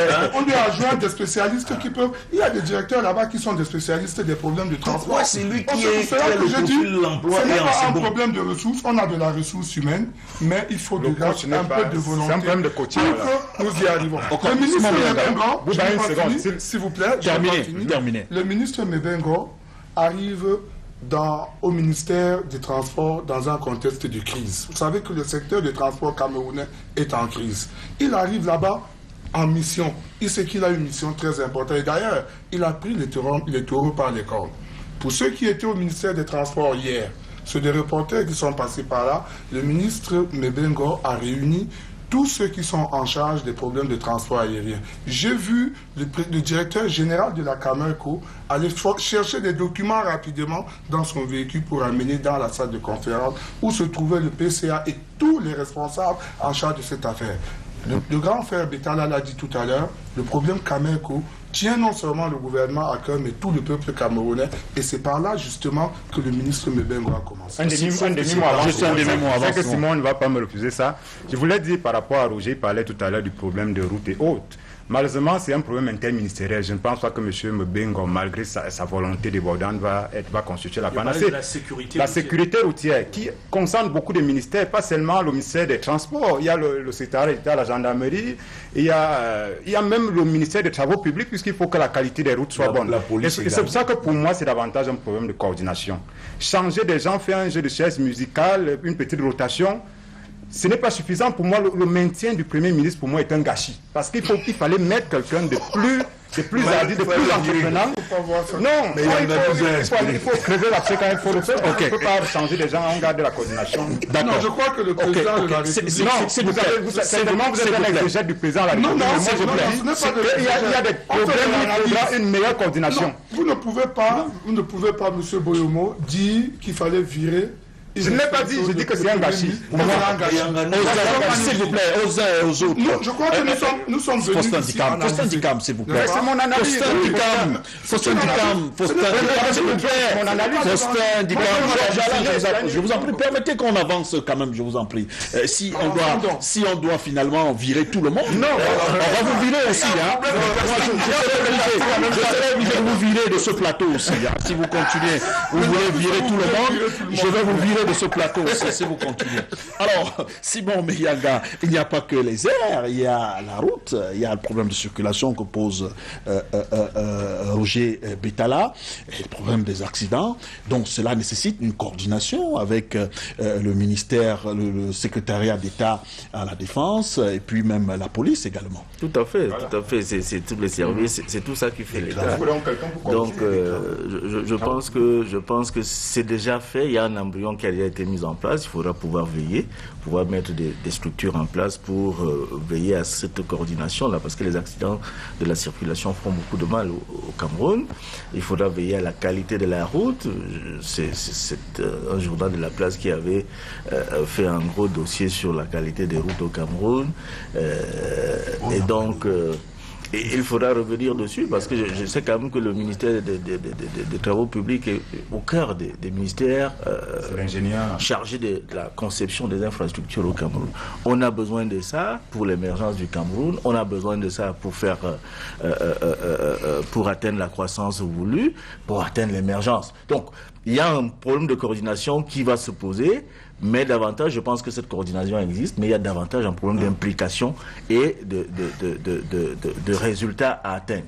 Il faut qu'on assiste maintenant, qu'on arrive à faire pas de la gestion à la petite semaine, mais une gestion par objectif. Que les différents services qui ont la charge d'assurer la sécurité sur la route s'asseyent. Je crois qu'il y a quand même un conseil national de la route, il y a, etc.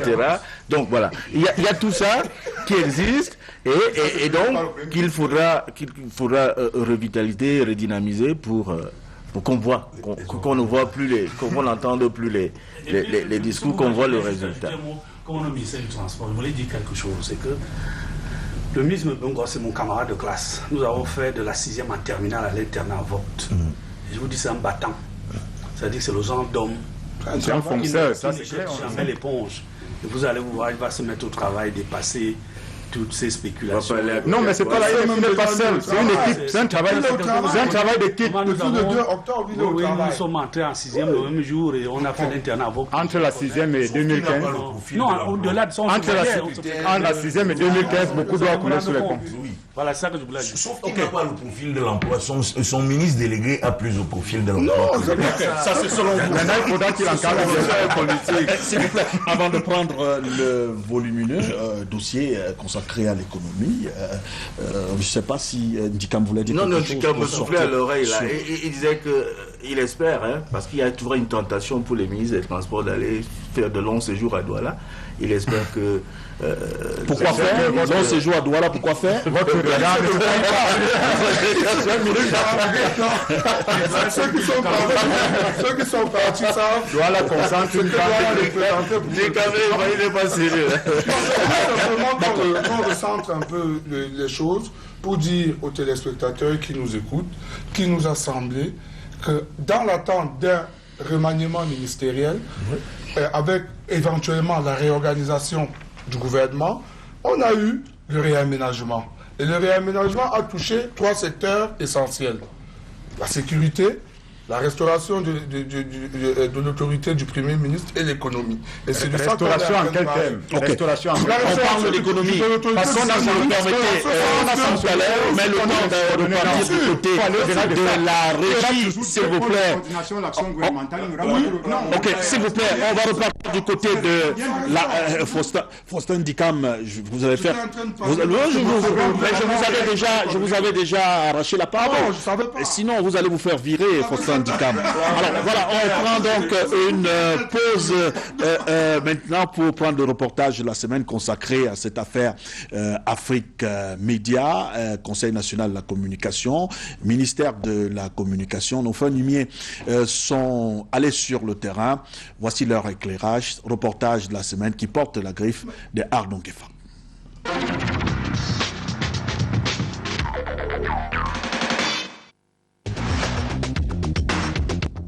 L'actualité, c'en est une. Polémique aussi, bien au goût de ceux qui aiment la guerre des mots.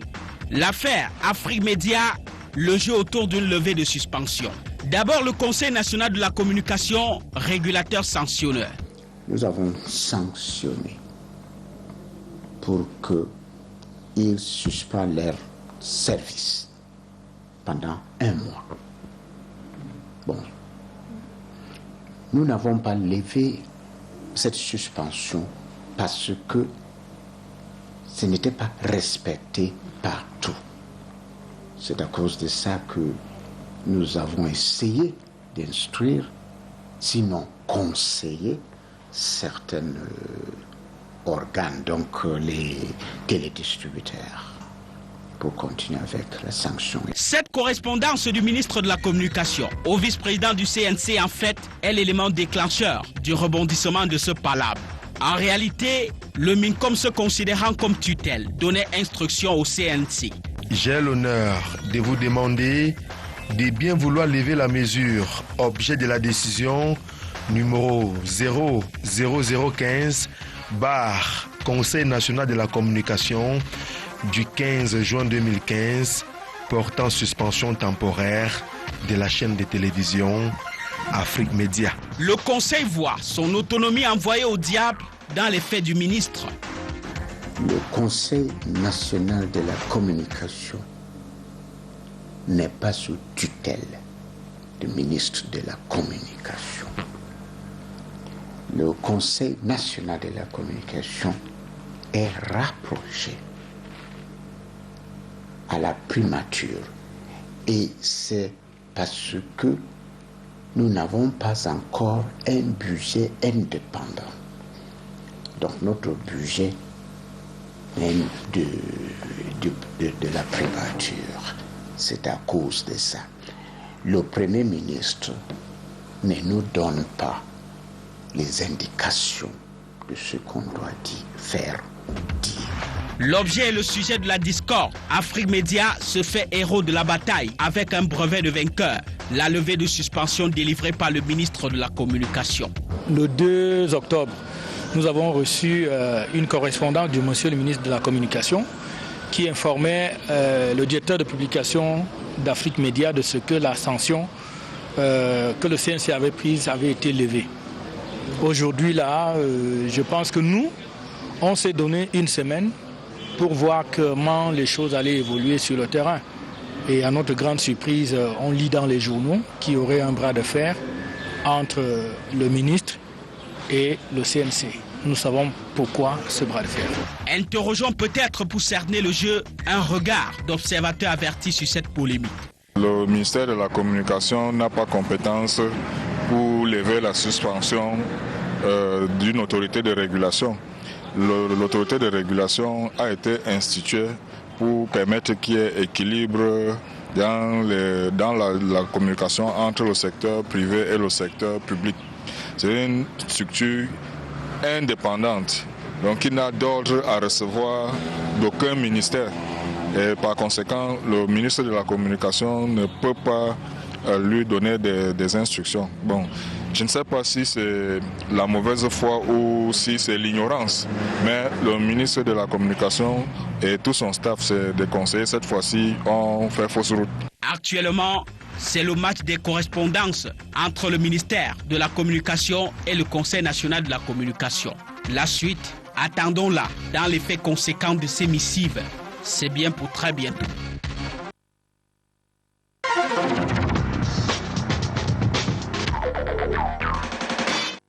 Merci Arnaud Ngefak pour plus d'éclairage sur cette affaire Afrique Média, Conseil national de la communication, ministère de la communication. On reste dans le gouvernement, les dossiers des nouveaux ministres après le transport, la sécurité.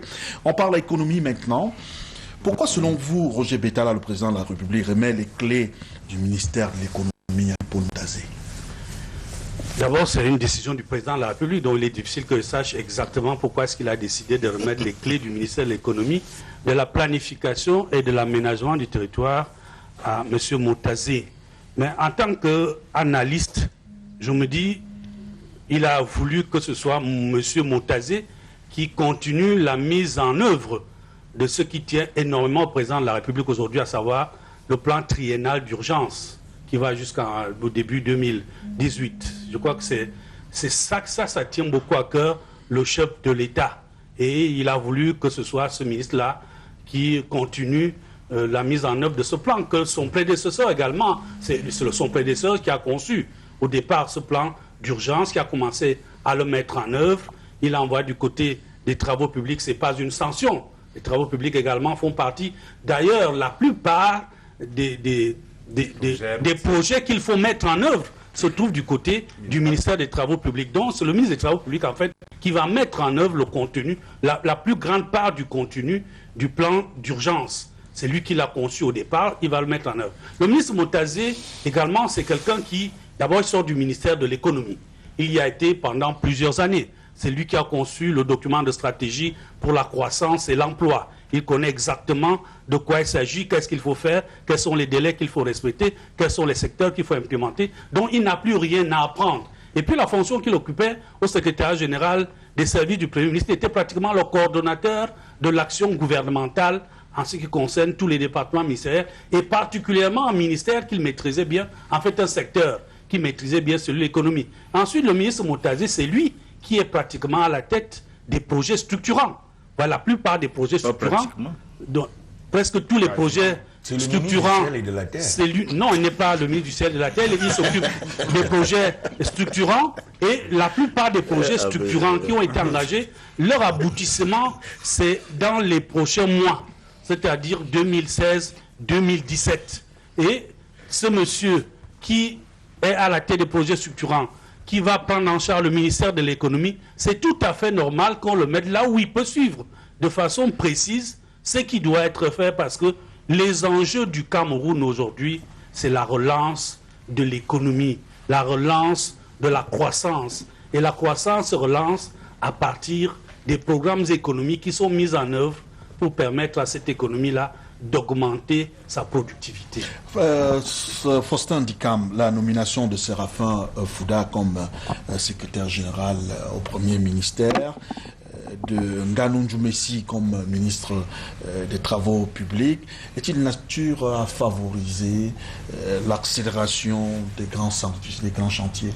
Naturellement, c'est ce que Roger Betala a tenté d'expliquer tout à l'heure. Le président de la République a estimé que jusqu'ici, le plan d'urgence triennale qui a été mis en place ne marchait pas.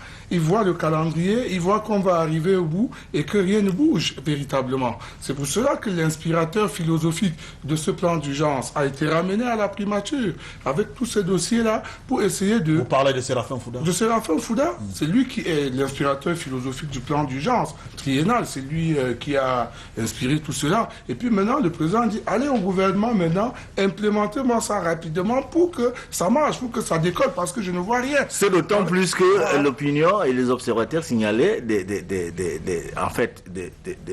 goulots d'étranglement entre le SGPR chargé des questions économiques à la présidence de la République, le secrétaire général des services du Premier ministre, ancien ministre de l'économie, et donc qui chapeautait tous les autres projets structurants, et le ministre de l'économie. Donc c'est ces réglages-là, pour éviter les goulots d'étranglement, pour permettre l'atteinte facile des objectifs, compte tenu du temps. C'est ces réglages-là, il me semble, que le président a voulu faire. Il a fallu mettre en place, et c'est pour cela que vous allez remarquer que le ministre Motazé, qui lui aussi a inspiré le DCSE, est retourné au ministère de l'économie avec ses dossiers.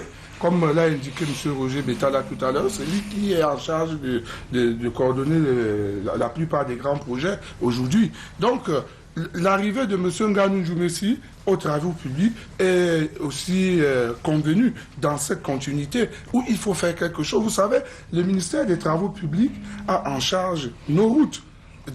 Et vous savez très bien les problèmes que nous avons aujourd'hui au Cameroun en termes d'infrastructures routières. Et il a semblé à de nombreux... C'est pas lui qui est en charge des routes. S'il vous plaît, laissez-nous terminer.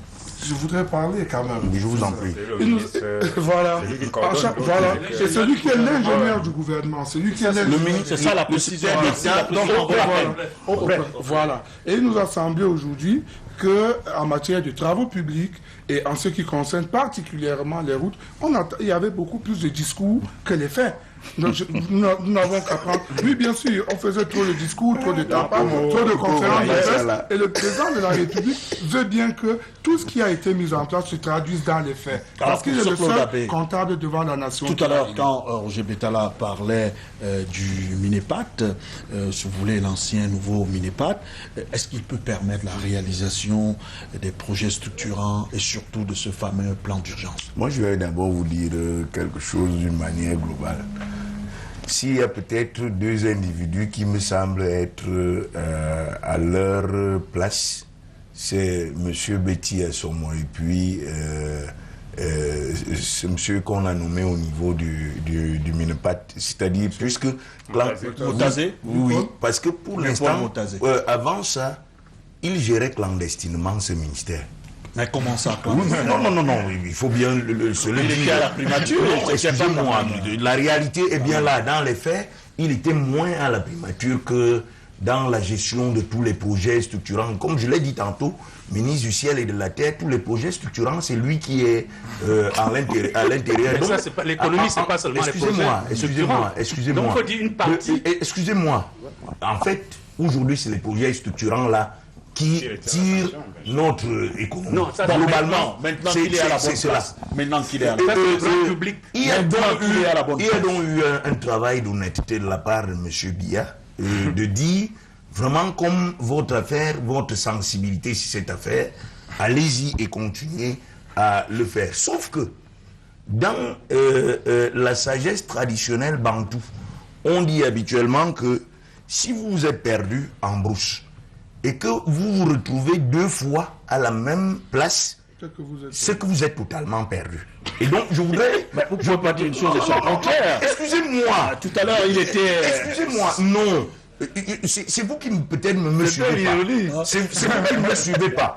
C'est vous qui ne me suivez pas lorsque j'ai parlé de la clandestinité gestionnaire. Non, mais on ne peut pas vous laisser dire ça du ministre Motazé. On ne peut pas, quand même, soyons sérieux. Nous sommes là pour informer les Camerounais. Oui, j'informe justement les Camerounais. On leur dit la vérité. J'informe justement les Camerounais. Vous ne pouvez pas traiter le ministre Motazé de cette façon. Non, je ne traite pas le ministre. Je suis en train ça a été rectifié. Il s'agit d'un membre du gouvernement qui s'occupe des problèmes économiques. Ça a été rectifié. On ne va pas s'attendre. Il n'était pas là de manière clandestine. C'était un abus de langage. C'était un abus de langage, s'il vous plaît. Un abus de langage. Vous terminez pour ça, s'il vous plaît. Alors, j'estime pour ma part qu'il faut lui donner d'abord le bénéfice d'un doute positif.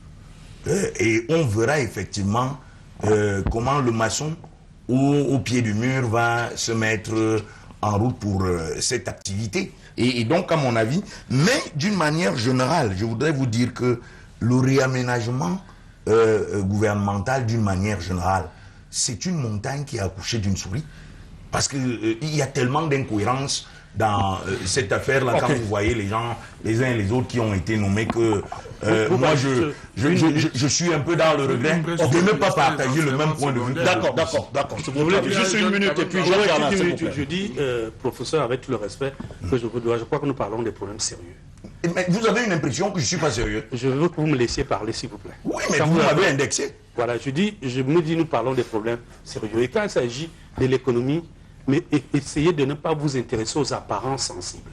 Oui. Ce n'est pas comme les slogans politiques. Je ne suis pas du tout dans les apparences sensibles. Il faut éviter de s'arrêter aux apparences sensibles, c'est-à-dire les choses que l'observation constate. L'économie, il faut toujours aller au-delà. Et vous pensez que dans mon domaine en sociologie, je ne vais pas au-delà? Je parle de l'économie. L'économie est une science sociale, au même titre que la sociologie. Mais ce n'est pas la sociologie. Oui. Je crois qu'il y a des gens qui entrent en faculté de sciences économiques et donc ils entrent en faculté de lettres. Qu'est-ce que vous voulez donc dire que nous parlons des choses... S'il vous plaît, nous parlons des choses sérieuses. L'économie nationale, ce n'est pas simplement les grands travaux. Ce n'est pas seulement ça. Dire que le ministre Motazé gérait déjà de façon clandestine le ministère de l'économie, ce n'est pas possible, ce n'est pas imaginable quand on sait quels sont les dossiers que l'économie nationale génère. Les ramener simplement au projet structurant, ce n'est pas vrai. Et deuxième chose, je dis, lorsqu'on voit ce qui a été fait, lorsqu'on voit les différents chantiers de l'économie nationale qui vont... Quels sont ces chantiers? Les chantiers des projets structurants là. Les chantiers sont très nombreux. Je voudrais vous mettre justement... Voilà, je vais vous répondre. Quels sont les chantiers de l'économie nationale en dehors des projets structurants? Il y a d'abord la réforme agro-pastorale.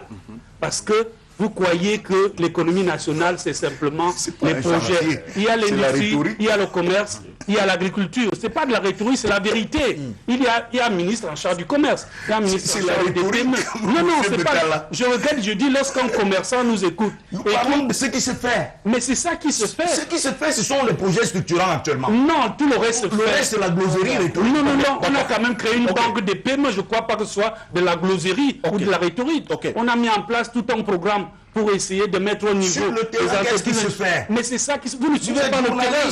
Oui, je dis, moi je suis le terrain, vous êtes dans les amphis, vous ne voyez pas ce qui se fait sur le terrain. Et je dis, l'économie est plus sérieuse. Et ne vous arrêtez pas, professeur, aux apparences sensibles. On vous a compris. Voilà. Merci s'il vous plaît. Merci. Un mot maintenant sur l'agriculture. Est-ce que le ministre Yébé ici peut répondre aux attentes du monde rural et de la communauté nationale georgienne?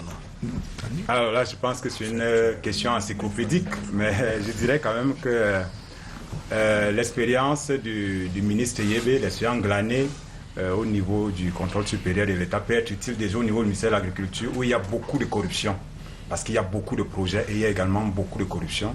Si le ministre Yébé permettait déjà de s'attaquer déjà aux tentacules de la corruption dans ces ministères, ce serait une bonne chose. Vous savez, il y a le projet Maïs, projet ceci, cela, qui a fait l'objet de dénonciations par la CONAC. D'ailleurs, je pense au principal responsable de ce projet-là et au pénitencier de Konengi. Donc, le ministre Yébé, je pense que il doit s'attaquer au-delà de la corruption à toutes les promesses du comice agro-pastoral de Boloba. On a eu l'impression que après ce comice, rien de particulier ne s'est fait pour qu'on parvienne à l'agriculture de seconde génération.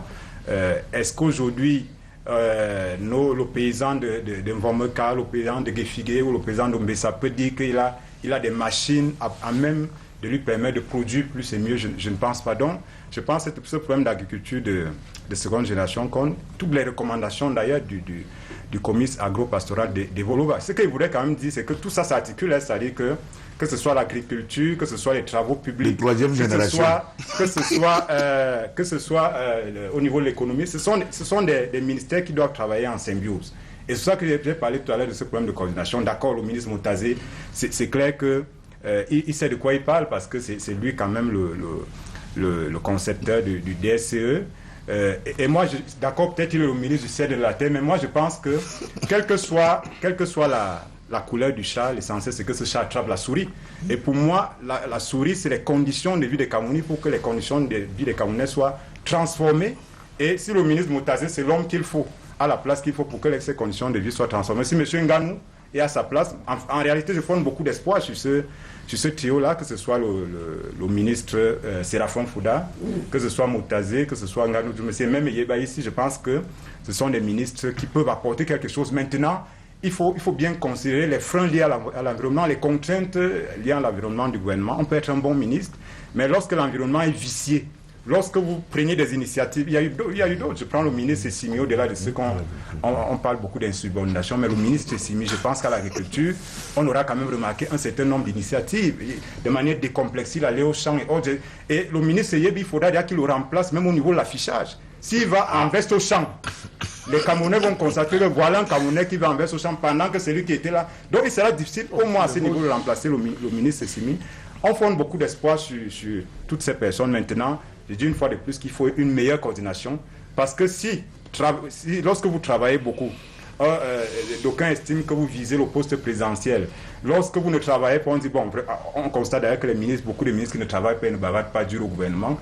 Je ne sais pas si ceci peut expliquer cela. Mais de toute façon, pour finir, j'estime également que le président de la République veut se donner un bilan. Et là, c'est l'aspect politique des choses. Sur cette question, justement, je vais relancer Simon Mayanga par votre sortie, justement, en parlant de bilan économique présentable par le candidat Biya en 2018. On voit Séraphin Fouda à la primature, Nganou Djoumessi qui va aux travaux publics, avec Motazé qui est au Minipad.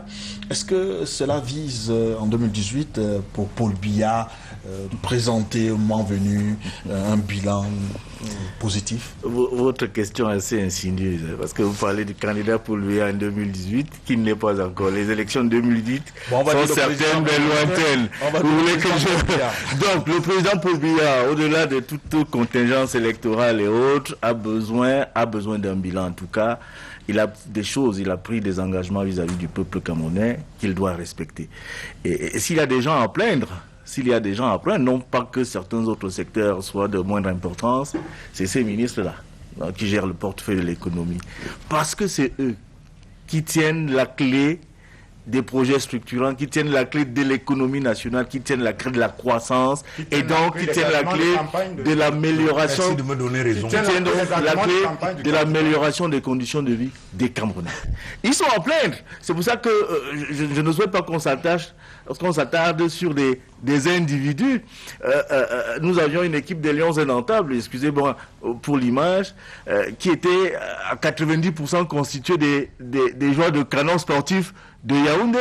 Mais lorsque cette équipe-là nous ramenait la Coupe d'Afrique des Nations, faisait bonne prestation en Coupe du Monde, les gens ne s'asseyaient pas, personne ne s'est assis pour se dire mais il n'y a qu'une seule équipe qui est représentée. Les gens s'en foutaient parce que c'était les résultats. Donc, que ce soit Moutazé, que ce soit Nganou Djoumessi, que ce soit Séraphin Fouda, je voudrais dire que les individus ne comptent pas. Ce qu'on attend d'eux, c'est des résultats. Et c'est des gens qui sont à plaindre. C'est pour ça qu'il faut les soutenir. C'est pour ça qu'ils sachent qu'ils ont... Parce que le temps presse. Il n'y aura pas un temps d'observation, il n'y a pas un état de grâce. Nous allons tout droit au résultat. Trêve de discours, il faut des résultats. Donc, il faut faire les égaux. Vous avez parlé d'un environnement vicieux. Il faut absolument arrêter ce genre de choses, assainir, arrêter ce genre de choses qui nous freinent et qui nous perdent du temps pour rien. Nous avons besoin d'un bilan. Le président a pris des engagements. Il faut que ces engagements soient respectés. Et le premier instrument, j'allais dire, la première arme, entre guillemets, que le président doit utiliser pour atteindre ces résultats, c'est bien celle du gouvernement, celle des membres du gouvernement qui ont un cahier de charge. Il faut s'en dire quand même un mot très rapidement sur l'éducation et la jeunesse. Que faut-il attendre, par exemple, des ministres Ngalé Bibeye et Moumouna Fossou? Écoutez, il faut savoir qu'il s'agit quand même des jeunes qui... Jeunes? Oui. Non, la consécration étatique de l'âge de la jeunesse, c'est entre 15 et 35 ans. D'accord, ok, merci. Merci pour la précision. Il voulait parler de la jeunesse au sens camerounais. Au sens camerounais. Permettez, s'il vous plaît. Permettez quand même aux gens de s'exprimer. Allez-y. Vous ne m'aurez pas aujourd'hui. Allez-y, Faustin. Donc, je voulais dire qu'il s'agit des ministres qui sont jeunes. Et comme ils sont jeunes, ils n'ont pas droit à l'erreur. Surtout le ministre Ngalé Bibeye qui sort du monde des affaires. Vous savez très bien que lui n'a jamais été fonctionnaire. Il a dit d'entrée, il sait ce qu'il attend comme tâche là-bas dans ce ministère où, il ne faut jamais l'oublier, le ministre Bapès aura quand même marqué de son empreinte durant 14 ans ce ministère, où il a quand même fait beaucoup de choses, malgré tout ce qu'on peut dire de lui aujourd'hui. Le ministre Ngalé Bibeye n'a pas droit à l'erreur. Et il le sait très bien, lui qui sort du monde des affaires, lui qui représente la jeunesse. Quoi qu'en pense le professeur Abbé ici, lui qui représente la jeunesse, sait très bien que tout le monde aura les yeux rivés sur lui. Et je vous assure que c'est un travailleur, c'est un bosseur, au même titre que Moumouna Fossou, qui revient presque à la maison. Vous savez qu'il a dirigé le Paget U, le PIFMAS, ainsi de suite. Il a très bien commencé d'ailleurs au ministère de la Jeunesse, où il a été installé l'autre jour, par rassembler et à faire s'entendre les membres du Conseil national de la jeunesse. C'est des indications qui prouvent que quelque chose va bouger de ce côté-là. Donc on peut leur faire confiance, on peut attendre, on peut avoir beaucoup d'espoir pour ces jeunes qui arrivent dans des ministères que le plus souvent ils ne connaissent que trop bien. Professeur Claude Abbé, en culture, Ama Toutou Mouna a été hué lors de son installation. Lors de la sortie, lors de la passation de service. La passation de service. On sait que son passage du ministre Amatoutou Mouna a été particulièrement agité avec cette histoire des artistes, des droits d'auteur et autres. Qu'est-ce que le professeur Narcisse Mouele-Kombi peut apporter, par exemple, sur la question des droits d'auteur? Bon, c'est un juriste, bien qu'il soit internationaliste, il est juriste. Peut-être peut-il, à mon avis, jouir de ses potentialités de juriste pour éventuellement les mettre en application dans ce domaine-là. Mais c'est une maison qu'il trouve presque en état de putréfaction et de délabrement.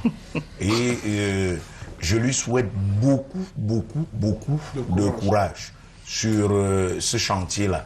Parce que véritablement, c'est un chantier qui est beaucoup plus compliqué qu'on ne peut l'imaginer. En réalité, s'il y a peut-être un domaine aujourd'hui,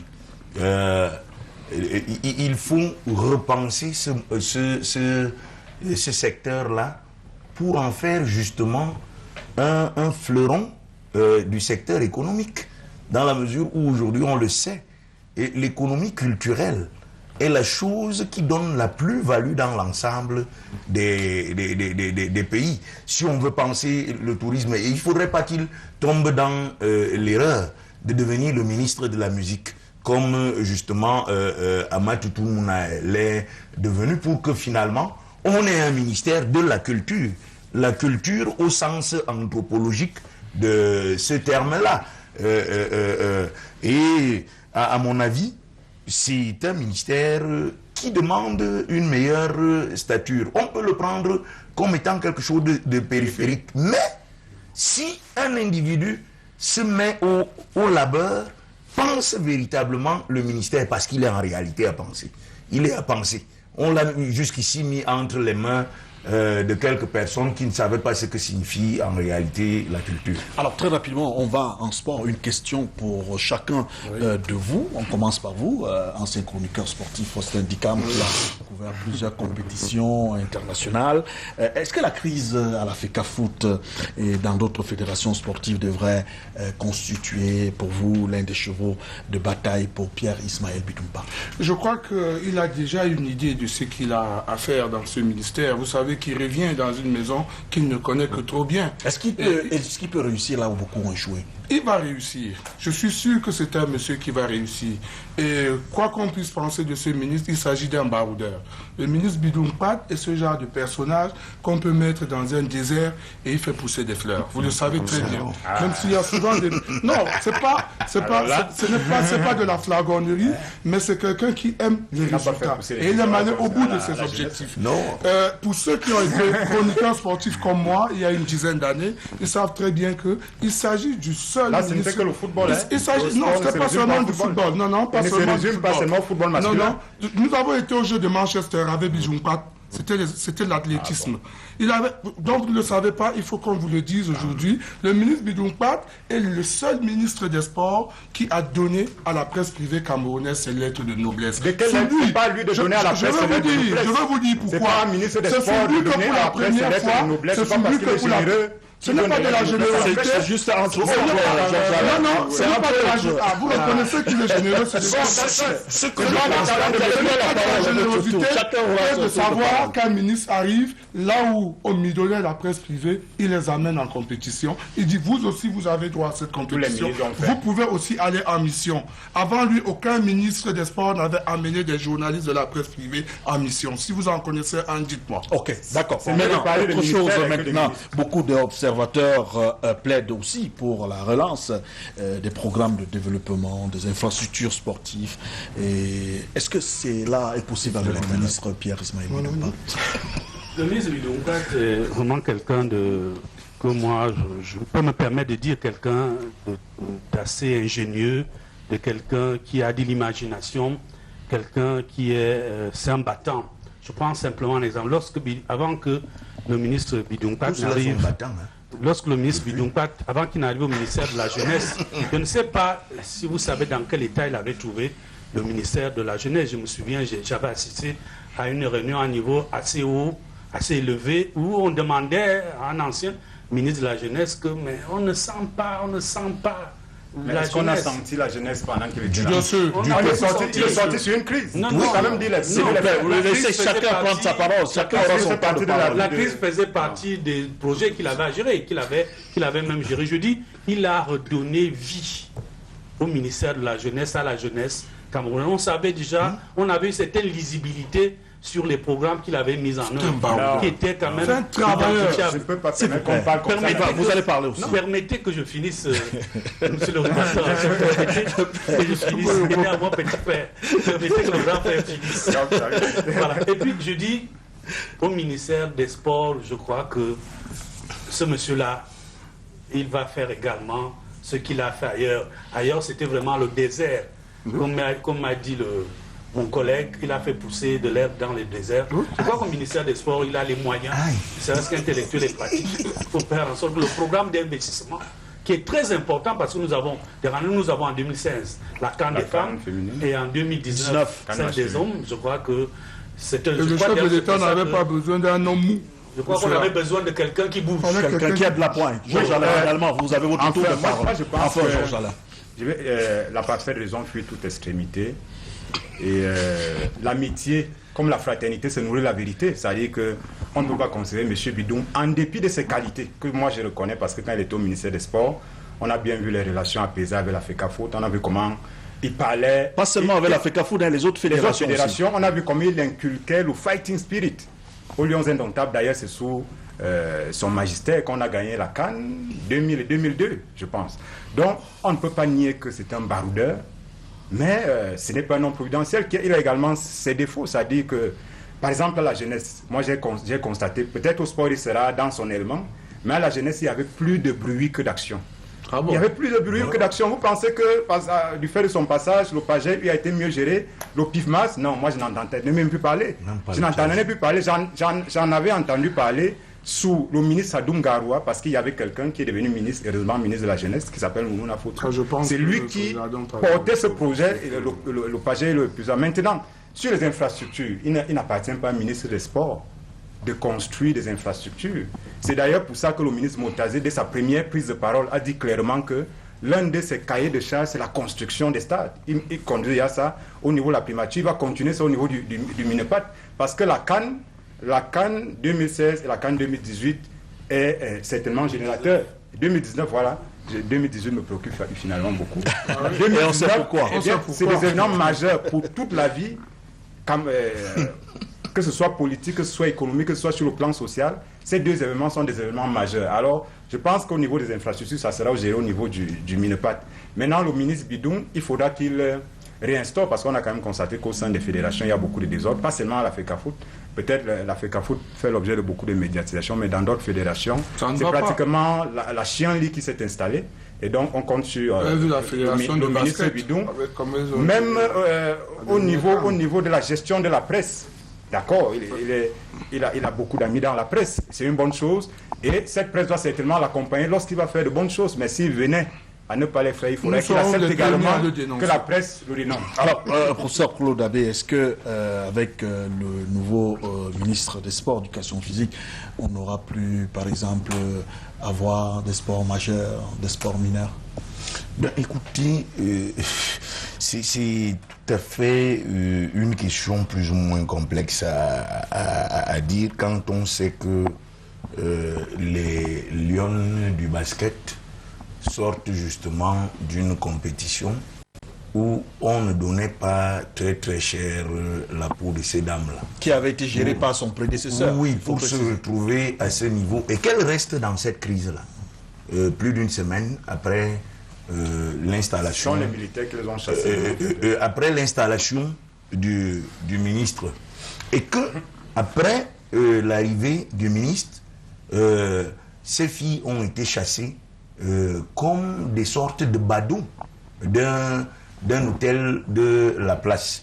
À mon avis, je ne peux pas dire que ce sont des éléments qui plaident à avoir un capital qui nous donne une impression qu'on aura une confiance dès le départ sur ce domaine-là. Contrairement à ce que M. Betala disait tout à l'heure, qui ne donne que de très bons points.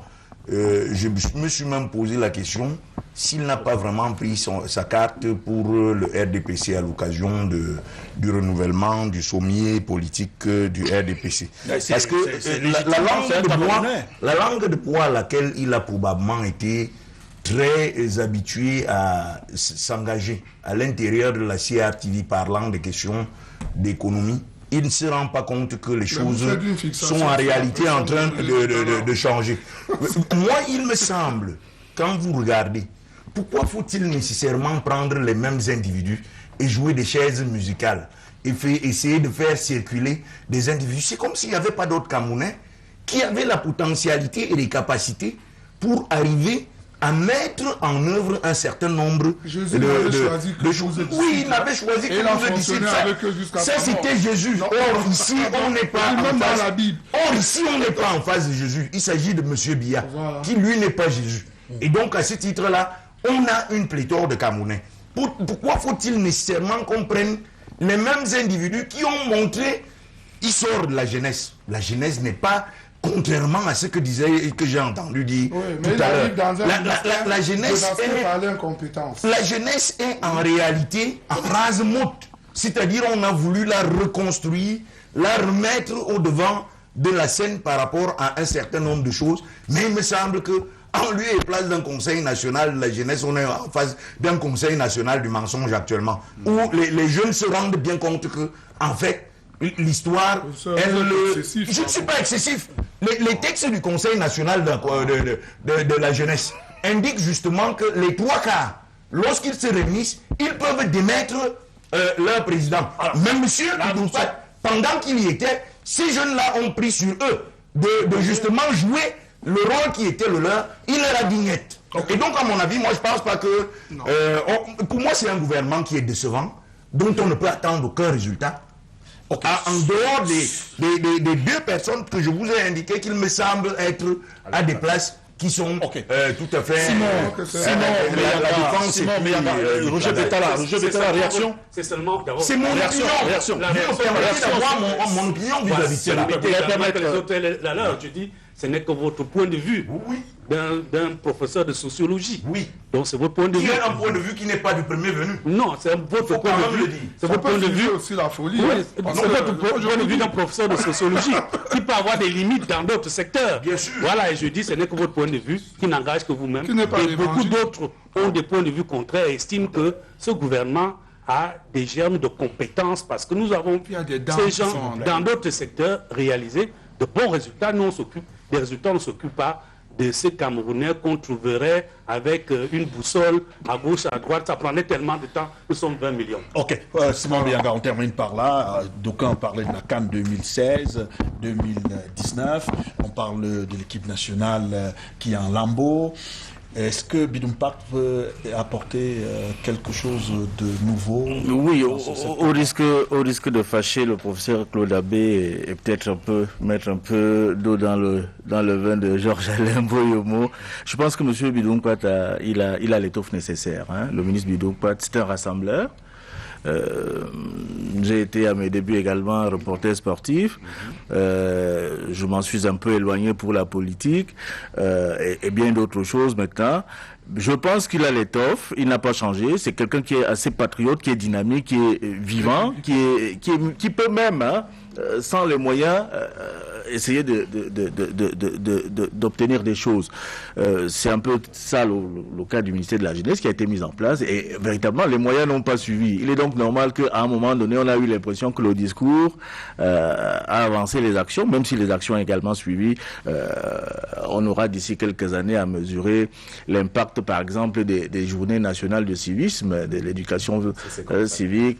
Donc, on ne change pas, on ne change pas un peuple par décret. C'était une extension. Mais je voudrais reculer en disant, Motazé à l'économie, Ngano Djoumoussi aux infrastructures, donc aux travaux publics, Bidon Pat au sport. Je pense que cette équipe-là a en charge Betty Assoma la sécurité. Je pense que tout est bien parti là pour que, au moins en termes d'organisation, qu'on organise. Non, il a parlé des CAN, la CAN de 2019, la CAN de 2016, et puis l'ordre dans les équipes nationales. Je pense que c'est un cahier de charges auquel le ministre Bidoumpad peut faire face. Pour terminer, je dirais que il faut compter sur les jeunes à qui le président a fait confiance. Ceux qui viennent du secteur privé, comme Galeb Bubé, par exemple, il faudra compter sur Bidoumpad, je l'insiste, parce que je sais de quoi il est capable. Je ne dis pas qu'il n'a pas de défaut, mais je sais de quoi il est capable, parce que jeune reporter sportif, je l'ai suivi en d'autres temps. Et moi, j'aimerais aussi que le président de la République sache qu'il aurait bien fait en nous débarrassant aussi de toutes ces vieilles pièces de musée qui encombrent l'environnement gouvernemental. Parce que on est fatigué à un moment donné de voir... Non. Il y a des personnes au sein du gouvernement qui sont là depuis 33 ans avec lui et qui vraiment n'ont plus rien à démontrer. Mais ça, l'histoire est dans le service de la folie, aussi. Avec vous, on termine par là, on sort par là, s'il vous plaît. Pour finir maintenant, véritablement, Georges-Alain Boyomo, est-ce que vous êtes d'accord avec ceux qui pensent que le vrai remaniement arrive, il s'agit juste d'un réglage? Vrai ou faux remaniement, je pense qu'il faudra qu'on joue davantage sur la structure gouvernementale d'abord. Vraiment, on ne peut pas être un pays pauvre, comme Roger l'a dit, et avoir une 60aine de ministres, et avoir 37 ministères. J'estime qu'au moment où on parle de réduction du train de vie de l'État, c'est vraiment une trahison. Pour dire au bas mot, c'est une trahison, parce que toutes les dépenses que ces ministères et ces ministres engagent, c'est énorme. C'est énorme au moment où on demande aux citoyens moyens de continuer à se serrer la ceinture, quitte à se couper le ventre en deux. Je pense que lorsque ce vrai remaniement arrivera, parce que moi aussi je pense que ce n'est pas le gouvernement de campagne de M. Biya. Ce n'est pas le gouvernement de campagne de M. Biya, et il y aura un gouvernement de campagne. Il faudra réorganiser. Il faudra donc réorganiser le gouvernement, et il faudra certainement rétrécir d'abord, mais certainement nommer un nouveau chef de gouvernement, parce que autant je suis contre le maintien de Volker Finke, pour revenir au sport, après la Coupe du Monde désastreuse. On dit d'accord, et toi indiscipliné, ceci, cela, il faut les écarter, mais on maintient celui par qui le désordre est arrivé. Donc, moi je dis, certainement il y aura un autre gouvernement. Le président en même temps ne doit pas avoir un logiciel bloqué à quelques noms. Ce que Claude Abbé dit est très important. Les mêmes ne peuvent pas revenir sur 34 redistribution des cadres. Vous savez, le Cameroun est pauvre en tout sauf en ressources humaines. On ne peut pas maintenir les mêmes choses. On termine avec vous, Roger Betala. Y a-t-il lieu d'espoir dans le mouvement sportif et même économique de manière générale? On sort par là. Moi je dis, nous avons une boussole, le document de stratégie pour la croissance et l'emploi qui nous guide, qui nous montre là où on doit aller. Nous avons le plan triennal qui est le plan d'urgence qui a un calendrier bien précis. L'espoir, ce serait de mettre en œuvre ce programme et ce DSE. Je crois que si tout cela est mis en œuvre avec patience, avec clairvoyance, avec force, si tout cela est mis en œuvre, nous allons atteindre les objectifs qui ont été fixés. La chose positive pour moi, c'est qu'il y a cette boussole-là. La boussole existe. Elle indique le nord. On peut trouver ce nord-là en mettant en œuvre. C'est le plan d'urgence. Et puis la conscience que les gens ont. Merci, cher monsieur. Simon Meyanga, c'est terminé pour aujourd'hui. Merci à professeur Claude Abbé, merci Faustin Dikam, merci Roger Betala, Georges-Alain Boyomo.